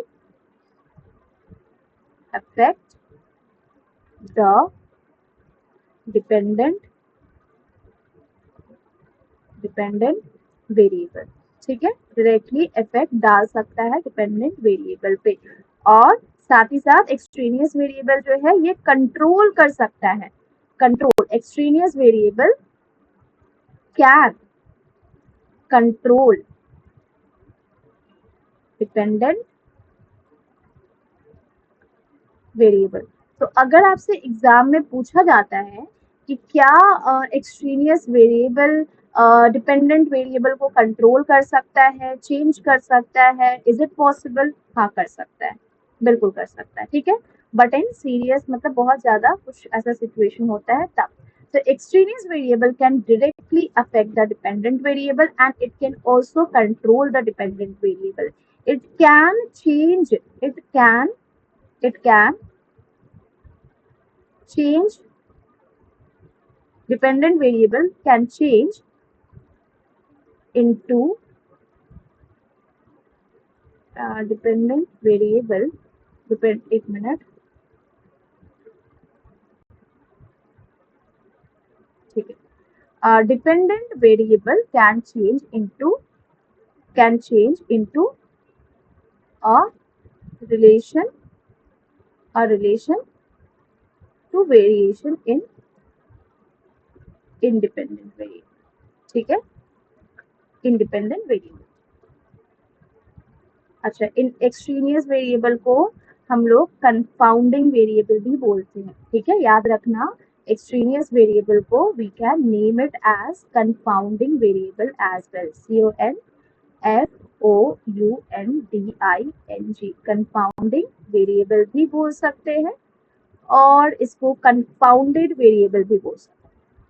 और ठीक है, एक्सट्रेनियस वेरिएबल मतलब डिपेंडेंट पे कौन कौन असर डाल सकता है? डिपेंडेंट पे आपका एक्सट्रेनियस और साथ ही साथ कंफाउंडिंग वेरिएबल दोनों असर डाल सकते हैं। क्लियर है? चलो अब आगे आ जाते हैं।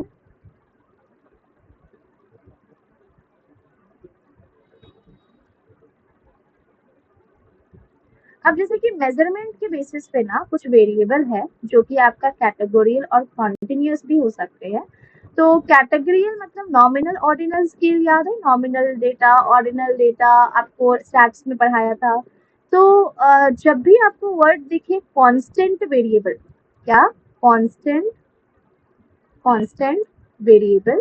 तो कांस्टेंट वेरिएबल मतलब होता है आपका only one variable, only one variable, सिर्फ एक वेरिएबल। ठीक है, जैसे कि कोई एक जैसे कि बुक हो गया, पेंसिल हो गया। ठीक है, अब ये तो कांस्टेंट वेरिएबल का मीनिंग मैंने आपको बताया। अगर कांस्टेंट वेरिएबल की जगह लिखा है डिक्टोनमस वेरिएबल, DICHOTONMOUS, डिक्टोनमस वेरिएबल। तो डिक्टोनमस वेरिएबल का मतलब होता है टू वेरिएबल। टू वेरिएबल मतलब जैसे कि टू वेरिएबल मतलब male and female, male female. ठीक है, मेल फीमेल हो गया। ठीक है, आप जैसे कि गर्ल बॉय। ठीक है, जैसे कि पेन इरेजर। ठीक है, ये डिक्टोनमस वेरिएबल हो जाता है। और एक और लास्ट है आपका, that is polytomous variable, that is third number, POLYTOMOUS, polytomous variable. तो पॉलीटोनमस वेरिएबल का मतलब हो जाता है more than two variables, more than two categories, more than two categories. जैसे कि हो जाता है आपका एक एक्सीलेंट, एक हो जाता है आउटस्टैंडिंग, एक हो जाता है मोर देन एक्सीलेंट।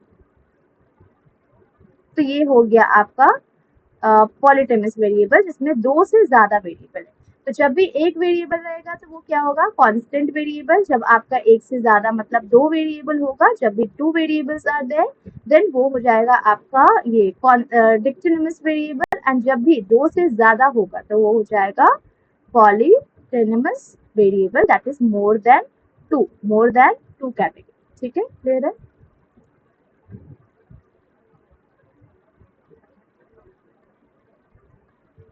ओके, जैसे कि मान लो एक इंडिपेंडेंट वेरिएबल और डिपेंडेंट वेरिएबल का मैं और एक एग्जांपल बताती हूँ। इंडिपेंडेंट वेरिएबल और डिपेंडेंट वेरिएबल, मान लो आपने एक ट्री लगाया, एक पौधा लगाया,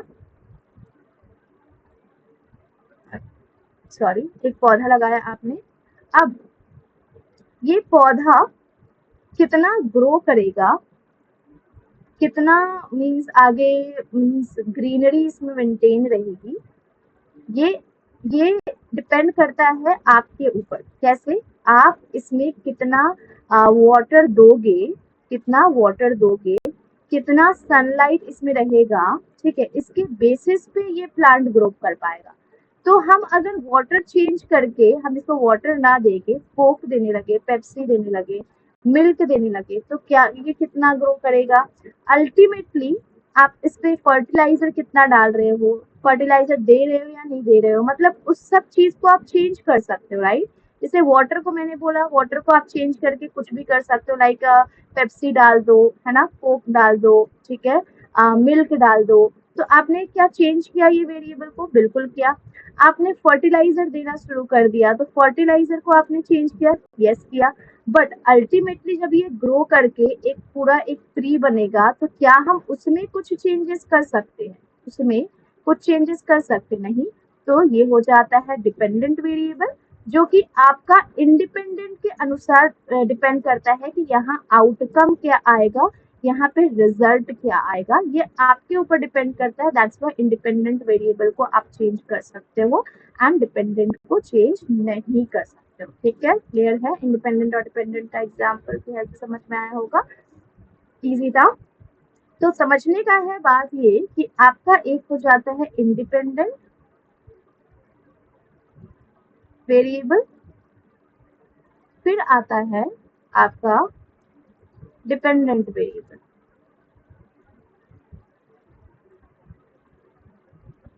और ये दोनों का बीच में आ जाता है आपका इंटरवीनिंग वेरिएबल।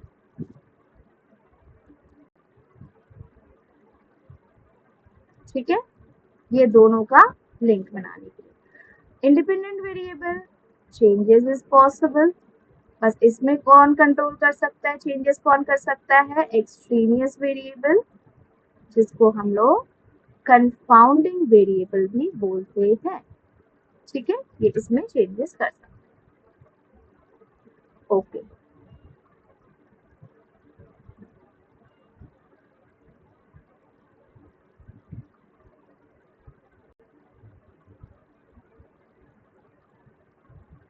कंफाउंडिंग वेरिएबल या फिर एक्सट्रेनियस वेरिएबल जो होता है, ये डिपेंडेंट वेरिएबल को चेंज करता है, इन्फ्लुएंस करता है, जिसकी हेल्प से इंडिपेंडेंट पे आप चेंजेस को देख सकते हो। ठीक है, अब देखो आगे बढ़ते हैं।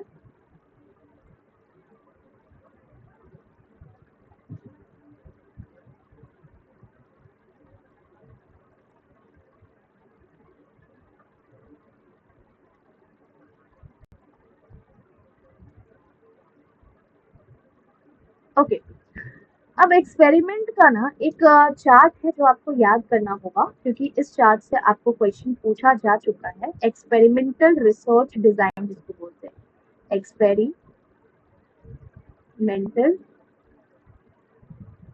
Research design, experimental research design. ठीक है, एक्सपेरिमेंटल रिसर्च डिजाइन में सबसे पहले होता है फर्स्ट वाला pre experiment, pre experiment, pre experiment design. ठीक है, और एक प्री एक्सपेरिमेंट डिजाइन का आगे और बाइफर्केशन है। इसका आगे एक फर्स्ट वाला है, that is your one shot case study, one shot case study design, this is the first one. आगे इसका सेकंड है one group pre test post test design,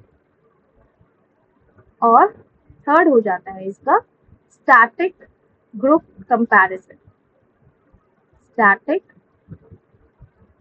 group comparison. अच्छा रुको, मैं ना इसका डायग्राम ही देख लेती हूँ गूगल पे अगर मिल जाए तो।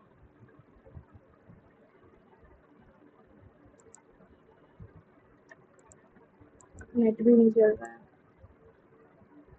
इसको यूज करके मैं इसका डायग्राम ही लेके आऊंगी नेक्स्ट क्लास में। चलो ठीक है, यहाँ से ना नेक्स्ट क्लास में स्टार्ट करते हैं, ठीक है।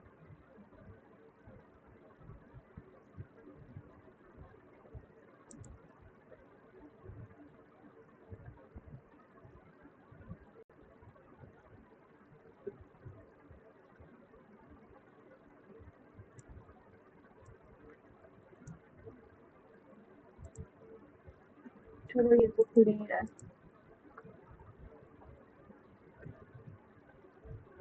अच्छा चलो मैं ना सैम्पलिंग बता देती हूँ आप लोगों को। सैम्पलिंग भी इम्पोर्टेंट टॉपिक है, अच्छा टॉपिक है आपको समझने के लिए, और शॉर्ट में भी बता देती हूँ सो दैट आप समझ सको, ठीक है। अच्छा सैम्पलिंग बताने से पहले मैं आपको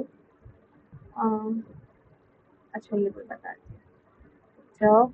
अच्छा देखो, ये अप्लाइड रिसर्च क्या होता है, APPLIED, अप्लाइड रिसर्च क्या होता है।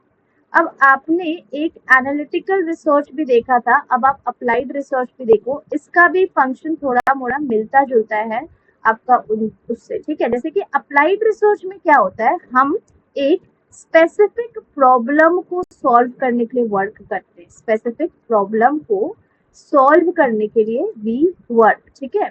और साथ ही साथ इसमें हम वो सारे थ्योरीज को लेंगे, वो सारे प्रिंसिपल्स को लेंगे, वो सारे थ्योरीज, वो सारे प्रिंसिपल्स को लेंगे जो ऑलरेडी एक्सेप्टेड है, मीन्स ऑलरेडी क्रिएटेड है, ऑलरेडी एक्सेप्टेड, ऑलरेडी क्रिएटेड है, ठीक है। अप्लाइड रिसर्च में क्या होता है, अप्लाइड रिसर्च में हम लोग प्रॉपर से एक प्रैक्टिकल एप्लीकेशन पे वर्क करते हैं, प्रैक्टिकल एप्लीकेशन पे वी वर्क, ठीक है। प्रैक्टिकल एप्लीकेशन पे वर्क करते हैं, जिसकी वजह से इसको अप्लाइड रिसर्च भी बोला जाता है। जैसे कि सिंपल से आप ये समझ लो अप्लाइड रिसर्च का कीवर्ड, अप्लाइड रिसर्च जो होता है ये किसी भी स्पेसिफिक प्रॉब्लम पे वर्क करता है, स्पेसिफिक प्रॉब्लम को सॉल्व करने पे वर्क करता है। सॉल्व कर रहे हैं मतलब हम किसी भी चीज का प्रैक्टिकली अप्लाई करेंगे, और जो प्रैक्टिकली अप्लाई करेंगे, जो थ्योरीज को प्रैक्टिकली हम अप्लाई करके देखेंगे, वो ऑलरेडी क्रिएटेड एंड एक्सेप्टेड होगा, that is the applied research. That's why इसको अप्लाइड रिसर्च बोलते हैं, क्योंकि इसमें बस हम बना बनाया हुआ थ्योरीज को अप्लाई करते हैं किसी एक स्पेसिफिक प्रॉब्लम को सॉल्व करने के लिए, किसी एक स्पेसिफिक प्रॉब्लम का प्रैक्टिकली उसको सॉल्व करने के लिए, प्रैक्टिकली उसको रिजॉल्व करने के लिए वर्क करते हैं, that is the applied research. तो अप्लाइड रिसर्च जो होता है ये आपका लाइक कोई कुछ चेंजेस नहीं करना, बस बना बनाया फैक्ट को, ठीक है, हम लेते हैं सो दैट हम प्रॉब्लम को सॉल्व कर सके, ठीक है, प्रॉब्लम को सॉल्व कर सके, बस इसका इतना ही बात है, ठीक है। अगर आप इसमें ये भी लिख लो चलेगा, जैसे कि इट ट्राइज टू से how things can be changed, how things can be changed, क्योंकि बना बनाया थ्योरी को हम एक्सेप्ट करें तो कैसे कुछ चीज चेंज हो सकता है वो बताता है। फिर से बता रही हूँ, अप्लाइड रिसर्च जो होता है पर्टिकुलर किसी स्पेसिफिक प्रॉब्लम को सॉल्व करने के लिए वर्क करता है, उसको प्रैक्टिकल एप्लीकेशन करके देखता है बना बनाया हुआ थ्योरी एंड प्रिंसिपल के हेल्प से, फैक्ट की हेल्प से प्रॉब्लम को सॉल्व करने की कोशिश करता है, और ट्राई करता है ये बताने का कि कैसे हम कोई सिनेरियो को, कोई सिचुएशन को चेंज करके उसको सॉल्व कर सकते हैं, ठीक है। नाउ नेक्स्ट पे आ जाते हैं, ये हो गया अप्लाइड रिसर्च। अब एक्शन रिसर्च क्या होता है, एक्शन रिसर्च ना आपसे बहुत बार पहले क्वेश्चन में पूछ जाता था, एक्शन रिसर्च से क्वेश्चन। तो एक्शन रिसर्च जो है ना, इसको प्रोवाइड किया गया है कर्ट लेविन के द्वारा। इसको किसने दिया है? Action research is provided by, it's given by Kurt Lewin. Kurt Lewin, action research is given by Kurt Lewin. अब एक्शन रिसर्च जो है ना, ये भी प्रैक्टिकल प्रॉब्लम पे ही वर्क करता है, प्रैक्टिकल प्रॉब्लम पे ही वर्क करता है और प्रैक्टिकल प्रॉब्लम को सॉल्व करने पे ही वर्क करता है। बट इसमें ये पर्टिकुलरली सोशल स्टडीज पे वर्क करता है, सोशल स्टडीज पे वर्क करता है। ठीक है, इसमें हम एक साइंटिफिक प्रोसीजर को फॉलो करते हैं, साइंटिफिक प्रोसीजर होता है। ठीक है, साइंटिफिक प्रोसीजर के हेल्प से हम प्रॉब्लम को सॉल्व करते हैं। इसमें इसका कीवर्ड है, जो आप ये देख लो, इसका कीवर्ड है कि एक्शन रिसर्च जो है, ये इसमें सिर्फ प्रैक्टिशनर जो होते हैं ना, जो प्रैक्टिस करते हैं, नया नया जो क्या बोलते हैं, नया नया जो होता है, नया नया नौसिखिया जो होता है, प्रैक्टिशनर जो होता है वो ही आपका सिर्फ स्टडी कर सकता है। Practitioner can only do study of problem. ठीक है, सिर्फ वो ही अपने प्रॉब्लम को यहाँ सॉल्व कर सकते हैं, ओनली प्रैक्टिशनर। तो इसमें प्रैक्टिशनर आपका कीवर्ड था। ठीक है, नेक्स्ट इंपॉर्टेंट थिंग, इसमें हम करंट प्रैक्टिस करते हैं, करंट प्रॉब्लम को इम्प्रूव करने के लिए वर्क करते हैं। ठीक है, करंट प्रॉब्लम को इम्प्रूवमेंट के लिए वर्क करते हैं, इम्प्रूवमेंट के लिए, ये भी आपका इसका कीवर्ड है।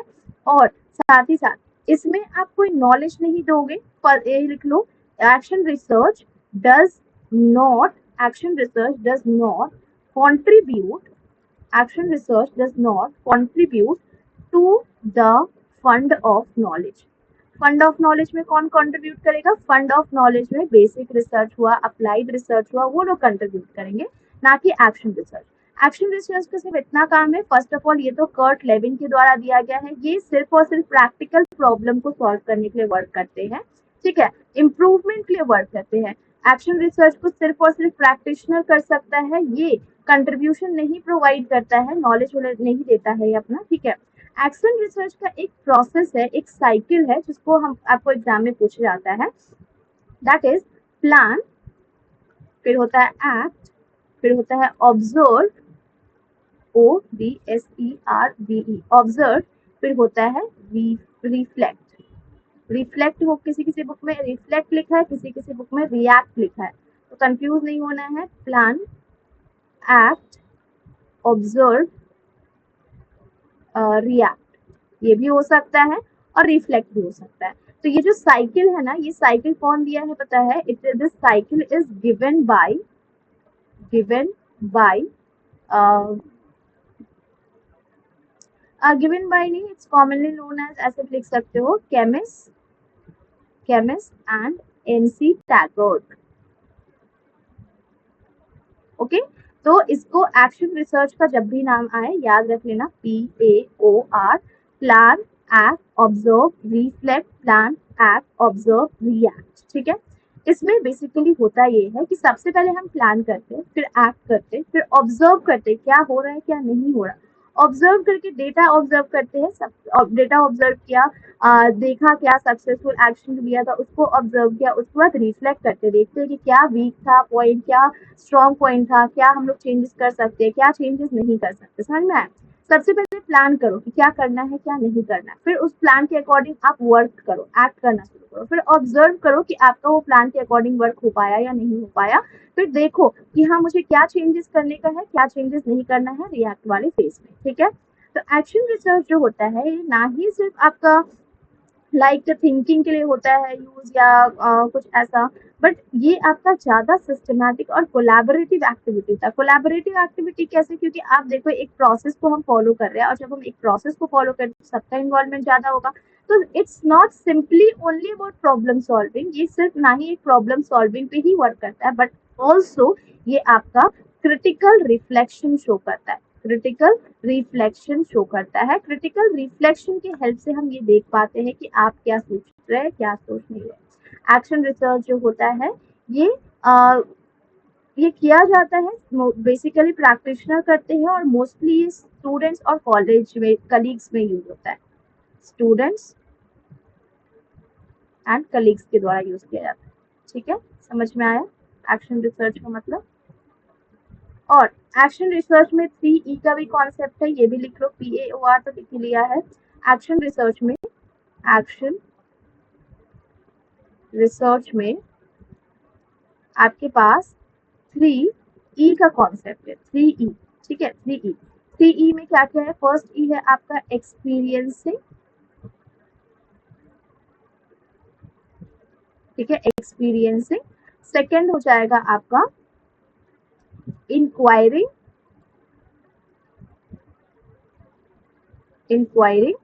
और थर्ड हो जाएगा आपका एग्जामिनिंग, ठीक है। अब देखो, ये 3E है जो आपका एक्शन रिसर्च का ही पार्ट है।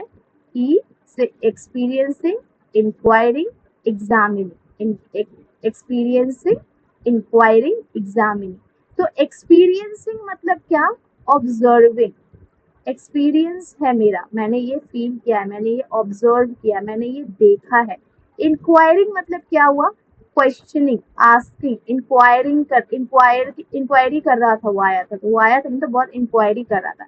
एग्जामिनिंग मतलब रिकॉर्ड्स को देख करके एग्जामिन करना, क्या हुआ था क्या नहीं हुआ था, राइट, क्या हुआ था क्या नहीं हुआ था, रिकॉर्ड्स को देख के एग्जामिन करना, दैट इज द एग्जामिनिंग। तो ये 3E का कॉन्सेप्ट है, एक्सपीरियंसिंग, इंक्वायरिंग, एग्जामिनिंग, ठीक है।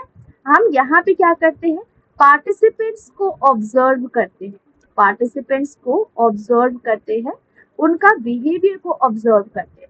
फिर इंक्वायरिंग क्वेश्चन करते हैं, जैसे कि इंटरव्यू में क्वेश्चन हुआ, या फिर हमने उनको क्वेश्चन दे के उनसे क्वेश्चन पूछ लिया, या फिर हमने उनसे कोई टेस्ट वगैरह ले लिया प्रॉपर तरीके से, ठीक है। फिर उस पर चेक करना, रिकॉर्ड्स वगैरह देखना, मैप्स देखना, जर्नल्स देखना, ये सब आपका 3E में आ जाएगा, ठीक है। तो बेसिक रिसर्च और अप्लाइड रिसर्च, ठीक है, बेसिक रिसर्च और अप्लाइड रिसर्च में डिफरेंस को देख लेंगे हम लोग, सब कुछ एक एक करके।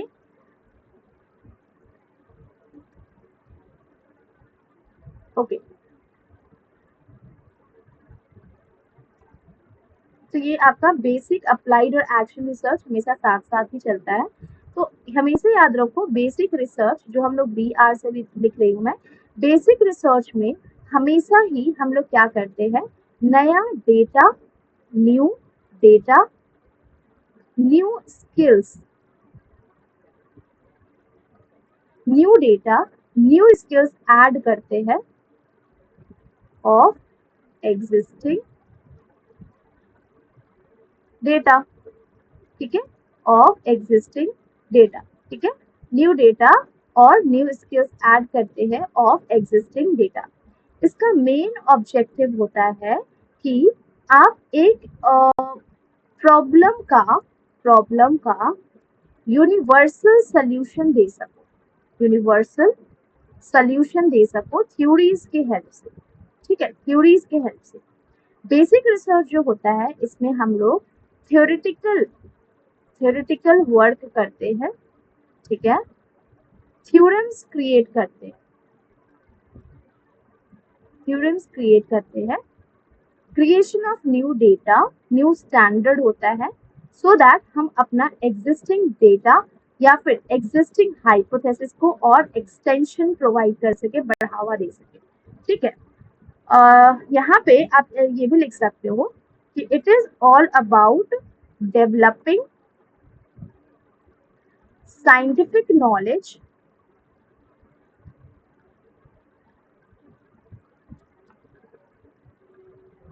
ठीक है, एंड प्रिडिक्शंस। यहाँ पे हम लोग वर्क करते हैं so that we can add some knowledge to the existing one। समझ आया? बेसिक रिसर्च का पूरा यहाँ पे लिखा। बेसिक रिसर्च को फंडामेंटल रिसर्च भी बोलते हैं, प्योर रिसर्च भी बोलते हैं। यहाँ हम न्यू डेटा ऐड करते हैं, न्यू स्किल्स ऐड करते हैं एग्जिस्टिंग डेटा के अकॉर्डिंग, प्रॉब्लम का एक यूनिवर्सल सोल्यूशन देते हैं, हम थ्योरम्स बना के देते हैं, थ्योरीज बना के देते हैं, डेवलप करते हैं साइंटिफिक नॉलेज एंड प्रेडिक्शन, साथ ही साथ हम इसमें ऐड करते हैं कुछ नया डेटा टू एग्जिस्टिंग डेटा, ठीक है। This is the basic research, ठीक है, जिसका एम होता है कि हम बेसिक ट्रुथ को, आप ये लिख सकते हो, जिसका एम होता है to discover basic truth and principles, ठीक है। एंड इस कॉन्सेप्ट को हम आगे यूज कर सकते हैं। ओके, तो ये हुआ बेसिक रिसर्च का पूरा मीनिंग।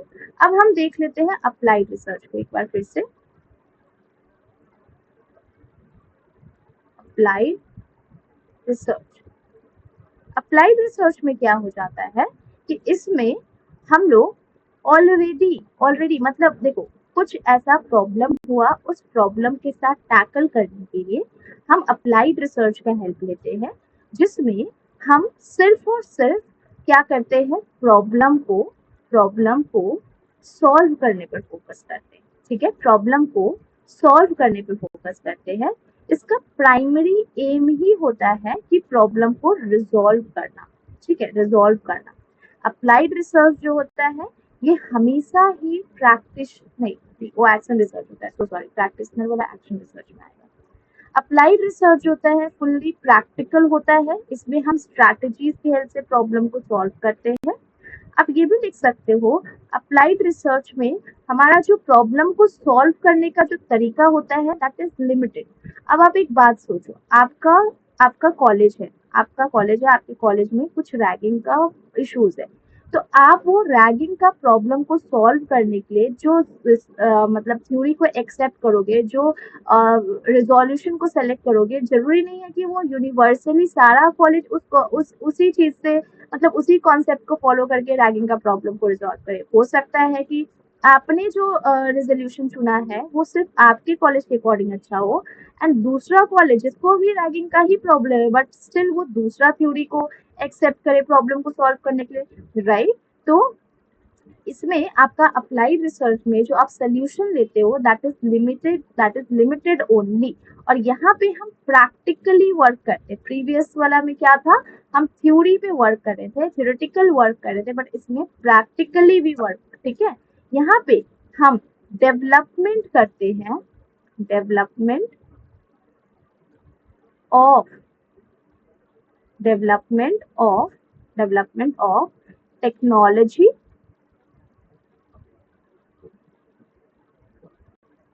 एंड टेक्निक, ठीक है। यहाँ पे हम किस चीज पे फोकस करते हैं, सिर्फ और सिर्फ सोल्यूशन पे। तो आप लिख लो, to find out solution for to find out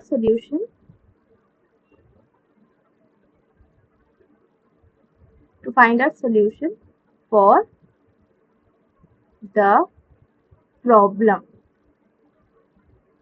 at hand क्यों लिखा, उस टाइम जो प्रॉब्लम फेस कर रहे हैं उसकी बात कर रहे हैं, ठीक है। हम अप्लाइड रिसर्च की ये मतलब हुआ, ठीक है। अब एक्शन रिसर्च का भी बता ही देती हूँ। एक्शन रिसर्च में क्या हो जाता है कि हम ऑन स्पॉट प्रॉब्लम को रिजॉल्व करते हैं, ऑन स्पॉट प्रॉब्लम को रिजॉल्व करते हैं। जैसे कि आपका एक्शन रिसर्च में एग्जाम्पल में लिख सकते हो, क्लासरूम में जो प्रॉब्लम होता है बच्चों के बीच में, क्लासरूम प्रॉब्लम, उसको तो हमें तुरंत रिजॉल्व करना होता है ना, तो वो आपका एक्शन रिसर्च में आ जाएगा, ठीक है, एक्शन रिसर्च में आ जाएगा। तो हमेशा ध्यान रखना, ठीक है, हमेशा ध्यान रखना, इस शीट में बता दे रही हूँ।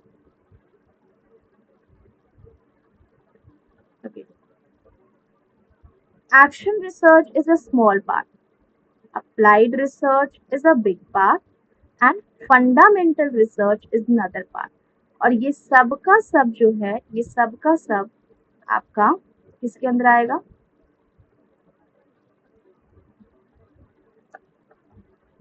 ये सब का सब आपका रिसर्च के अंदर आएगा। मतलब समझे क्या बताना चाह रही हूँ मैं, बताती हूँ। अभी बताती हूँ, रुक जाओ। देखो, ये हो गया फंडामेंटल रिसर्च, क्योंकि ये बिल्कुल ही अलग है, क्योंकि ये सिर्फ और सिर्फ थ्योरी पे वर्क करता है। तो ये हो गया फंडामेंटल रिसर्च, ठीक है। अब एक्शन रिसर्च ये क्यों हो गया, क्योंकि हम एक पर्टिकुलर प्रॉब्लम पे वर्क कर रहे हैं एंड उसको इमीडिएटली सॉल्व कर रहे हैं। और अप्लाइड रिसर्च क्या हो गया, अप्लाइड रिसर्च थोड़ा वाइड हो जाता है, ठीक है, एक्शन रिसर्च के कंपैरिजन में। और ये तीनों का तीनों ही आपका रिसर्च का टाइप, इस वजह से तीनों का रिसर्च के अंदर ही आए, ठीक है।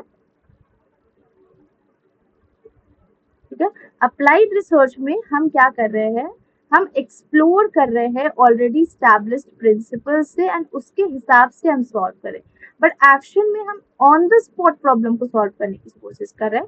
फंडामेंटल में हम नॉलेज को ऐड कर रहे हैं, ठीक है, कॉर्पस ऑफ नॉलेज, ठीक है। एक्शन रिसर्च हमेशा ही प्रैक्टिशनर के द्वारा कराया जाता है, बट अप्लाइड रिसर्च में ऐसा कुछ नहीं है। प्रिंसिपल जो ऑलरेडी स्टैब्लिश्ड है उसके अकॉर्डिंग वर्क होता है, ठीक है। अब देखो, basic research, applied research, further ना तीन टाइप का रिसर्च में डिवाइडेड है। तीन टाइप का रिसर्च क्या है, one is quantitative,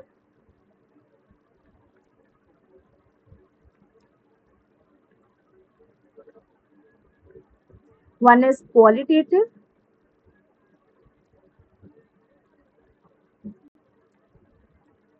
and one is mixed research, ठीक है।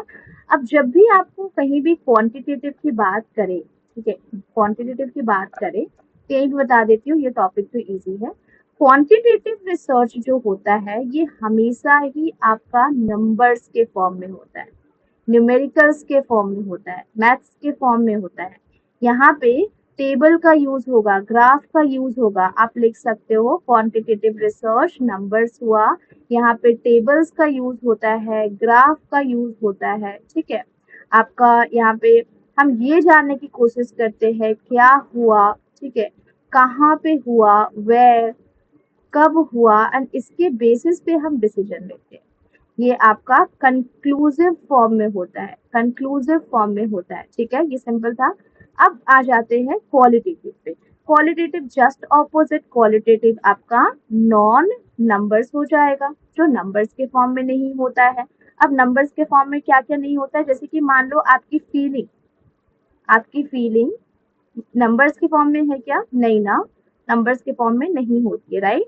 आप किसी सिचुएशन को डिस्क्राइब कर रहे हो, डिस्क्राइब कर रहे हो अ सिचुएशन, तो क्या वो नंबर्स के फॉर्म में होगा, बिल्कुल नहीं।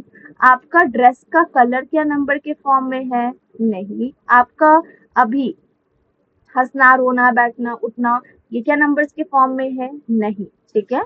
तो ये आपका ग्राफ में नहीं होता है, यहाँ पे हम वाई एंड हाउ पे फोकस करते हैं, ठीक है, क्यों और कैसे। और मिक्स्ड जो होता है ये आपका मिक्सचर है, mixture of quantitative and qualitative, easy, mixture of quantitative and qualitative, ठीक है, ओके।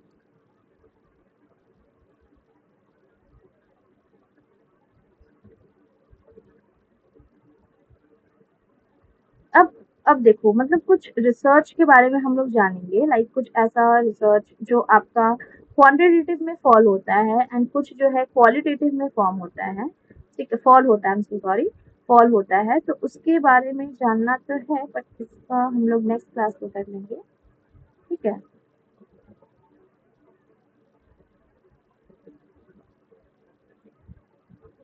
अच्छा, मैं आपको इंडक्टिव और डिडक्टिव का मीनिंग बता रही हूँ।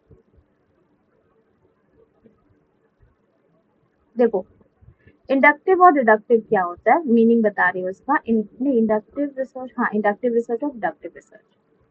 जब कभी भी इंडक्टिव रिसर्च की बात हो, इंडक्टिव रिसर्च, तो आपको याद रखना है इंडक्टिव रिसर्च मतलब ये हुआ कि इसमें हम पर्टिकुलर से पर्टिकुलर से पर्टिकुलर से जनरल की ओर जाने की कोशिश करते हैं। यस, जनरल की ओर जाने की कोशिश करते हैं। दैट्स वाई इसका हमने एक शॉर्टकट बनाया है, that is PIG। PIG, right, PIG। जैसे कि मान लो मैंने क्या बोला कि आज मैंने ऑब्जर्व किया मेरे क्लास में सीता जो है ना वो ब्लैक टी शर्ट पहन के आई है। मंडे को मैंने ऑब्जर्व किया, ठीक है। और मैंने ऑब्जर्व किया ट्यूसडे को भी वो ब्लैक पहन के आई है। मैंने ऑब्जर्व किया वेडनेसडे को भी वो ब्लैक पहन के आई है। एंड व्हाट, थर्सडे को भी वो ब्लैक पहन के आई है।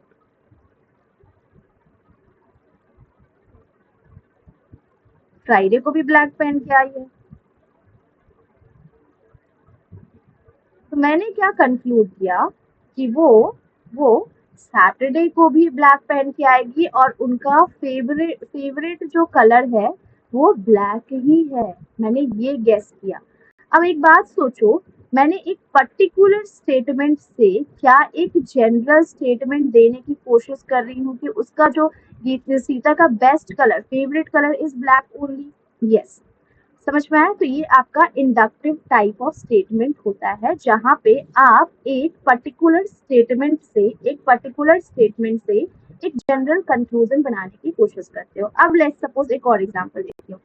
आपने देखा 12th स्टैंडर्ड का एग्जाम में आपने क्या ऑब्जर्व किया कि आपका weekly test was easy. Weekly test जो था वो इजी था, ठीक है। आपने सेकेंड वीकली टेस्ट दिया, वो भी इजी था। आपने थर्ड वीकली टेस्ट दिया, वो भी इजी था। तो सारे स्टूडेंट्स मिलके क्या कंक्लूजन निकाल रहे हैं कि मैम ना जो हाफ ईयरली टेस्ट लेने वाली है, वो भी इजी ही होगा। बट ये हो भी सकता है, नहीं भी हो सकता है, राइट। आपने बस एक कंक्लूजन दिया बेस्ड ऑन दी स्टेटमेंट। आपने एक कंक्लूजन दिया कि मैम हाफ ईयरली टेस्ट भी इजी ही देगी। मतलब मैं ये बोल सकती हूँ ये आपका मे बी और मे बी नॉट का सिनारियो हो जाता है, राइट। मतलब ये हो भी सकता है, ये नहीं भी हो सकता है। मैंने एक पर्टिकुलर टेस्ट को ऑब्जर्व करके एक जनरल कंक्लूजन देने की कोशिश किया जो आपका 100% ट्रू होने का चांसेस नहीं है, ठीक है। तो ये हो जाता है आपका इंडक्टिव टाइप ऑफ स्टेटमेंट, ठीक है। अब डिडक्टिव देखो क्या होता है।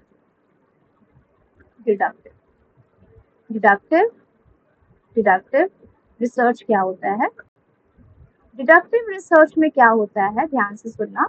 डिडक्टिव रिसर्च वो होता है जिसमें हम लोग एक जनरल स्टेटमेंट से पर्टिकुलर स्टेटमेंट तक जाने की कोशिश करते हैं, जिसकी वजह से इसको GDP भी बोलते हैं। GDP एंड PIG, इसका निमोनिक PIG एंड इसका निमोनिक GDP, ठीक है। अब देखो मैंने एक जनरल कंक्लूजन निकाला, ठीक है, कि जो भी मॉर्निंग में उठता है और मॉर्निंग में उठ करके योगा करता है उसका माइंड हमेशा फ्रेश होता है। मैंने ये कंक्लूजन आपको क्लास में दिया। अब होता क्या है, इस चीज को चेक करने के लिए मान लो सीता कल सुबह उठी योगा की, रीता कल सुबह उठी योगा की, ठीक है, मोहित सुबह उठा योगा किया, ठीक है, रोहित भी सुबह उठा योगा किया, ठीक है। अब ये चारों के चारों बच्चे इस स्टेटमेंट को वेरीफाई कर रहे हैं, राइट। और चेक करके अपना स्टेटमेंट दे रहे हैं कि यस दैट्स राइट, कि हाँ जो भी सुबह उठता है उसका माइंड फ्रेश होता है। मतलब आप यहाँ वेरीफाई कर रहे हो, that means this is going to be 100% true only. समझ में आया। तो ये आपका डिडक्टिव टाइप ऑफ स्टेटमेंट हो जाता है जहाँ पे आपके पास एक जनरल स्टेटमेंट है एंड पर्टिकुलर, देखो ये पर्टिकुलर इंसान है ना, पर्टिकुलरली सीता है, पर्टिकुलरली रीता, मोहित, रोहित, सब पर्टिकुलरली चेक कर रहे हैं कि हाँ मैम ने सही बताया या नहीं बताया। तो ये आपका पर्टिकुलर टाइप ऑफ स्टेटमेंट मतलब डिडक्टिव रिसर्च होता है, जहाँ पे हम जनरल से पर्टिकुलर में जाने की कोशिश करते हैं। लेट्स सी, मैंने क्या बोला कि जितनी भी गर्ल्स है सबके सब बहुत ही ब्यूटीफुल है, सबके सब बहुत ही ब्यूटीफुल है, ठीक है। अब क्या होता है, मेरे क्लास के सारे बॉयज चेक करते हैं, ठीक है। Rita beautiful, Sita beautiful, Gita beautiful, Seema beautiful, Nita beautiful. That means ये एक जनरल कंक्लूजन से आप एक एक पर्टिकुलर पे चेक कर रहे हो। That means this is a deductive research जो आपका 100% that is going to be true.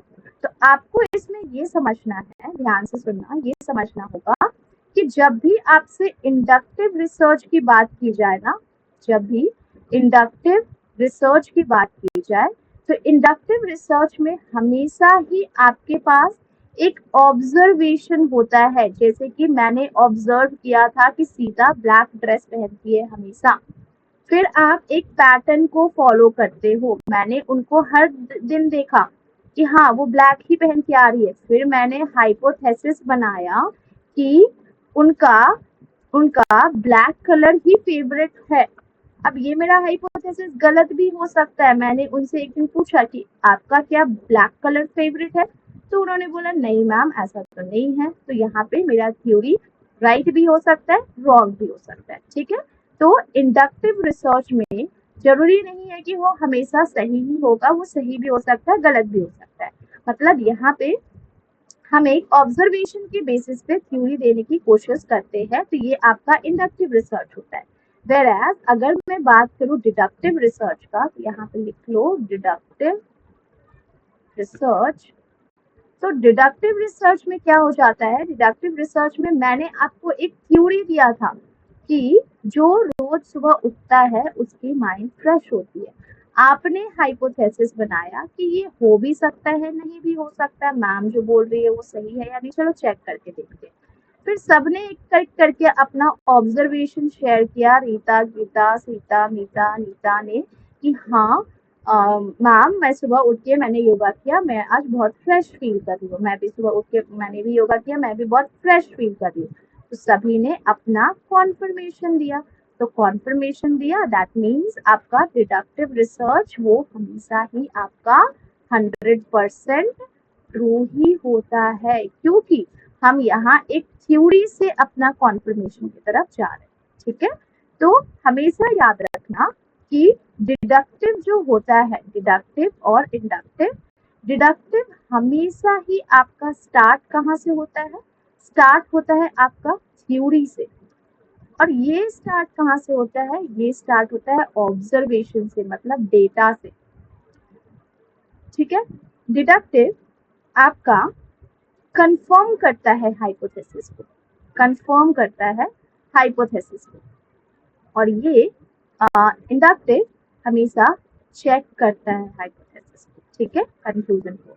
This is your quantitative, याद रखना deductive is quantitative and inductive is qualitative. आपको याद करने का मैं टेक्निक बता रही हूँ, ठीक है, क्वांटिटेटिव क्वालिटेटिव कंफ्यूज नहीं होने का है। याद करो डिडक्टिव में हमारे पास कितने स्टूडेंट्स आए थे कंफर्म करने के लिए, सीता, गीता, रीता, मीता, क्या हम उन्हें काउंट कर पा रहे हैं, yes, that means deductive is quantitative. Inductive में कोई आया नहीं था ना ऐसा कुछ, एक पर्टिकुलर पर्सन ने चेक किया था, जैसे कि मैंने चेक किया था कि सीता ब्लैक कलर का पहनती है, तो क्या वहां पे कुछ क्वांटिटी आया, no, that means this is quality, ठीक है। इंडक्टिव डिडक्टिव, ठीक है, inductive deductive, okay. Deductive that is your analysis, यहाँ हम चेक करते हैं, एनालिसिस दैट इज हम चेक करते हैं, जजमेंट प्रोवाइड करते हैं, बट यहाँ पे हम सिंथेसिस करते हैं, ठीक है, सिंथेसिस, ओके। इंडक्टिव और डिडक्टिव का कीवर्ड याद रखने का है, जब भी हम जनरल से पर्टिकुलर या फिर इसको स्पेसिफिक भी लिख सकते हो, स्पेसिफिक, ठीक है। अब अगर हम GDP मतलब दिस इज डिडक्टिव, और जब भी हम PIG मतलब दिस साइड इंडक्टिव।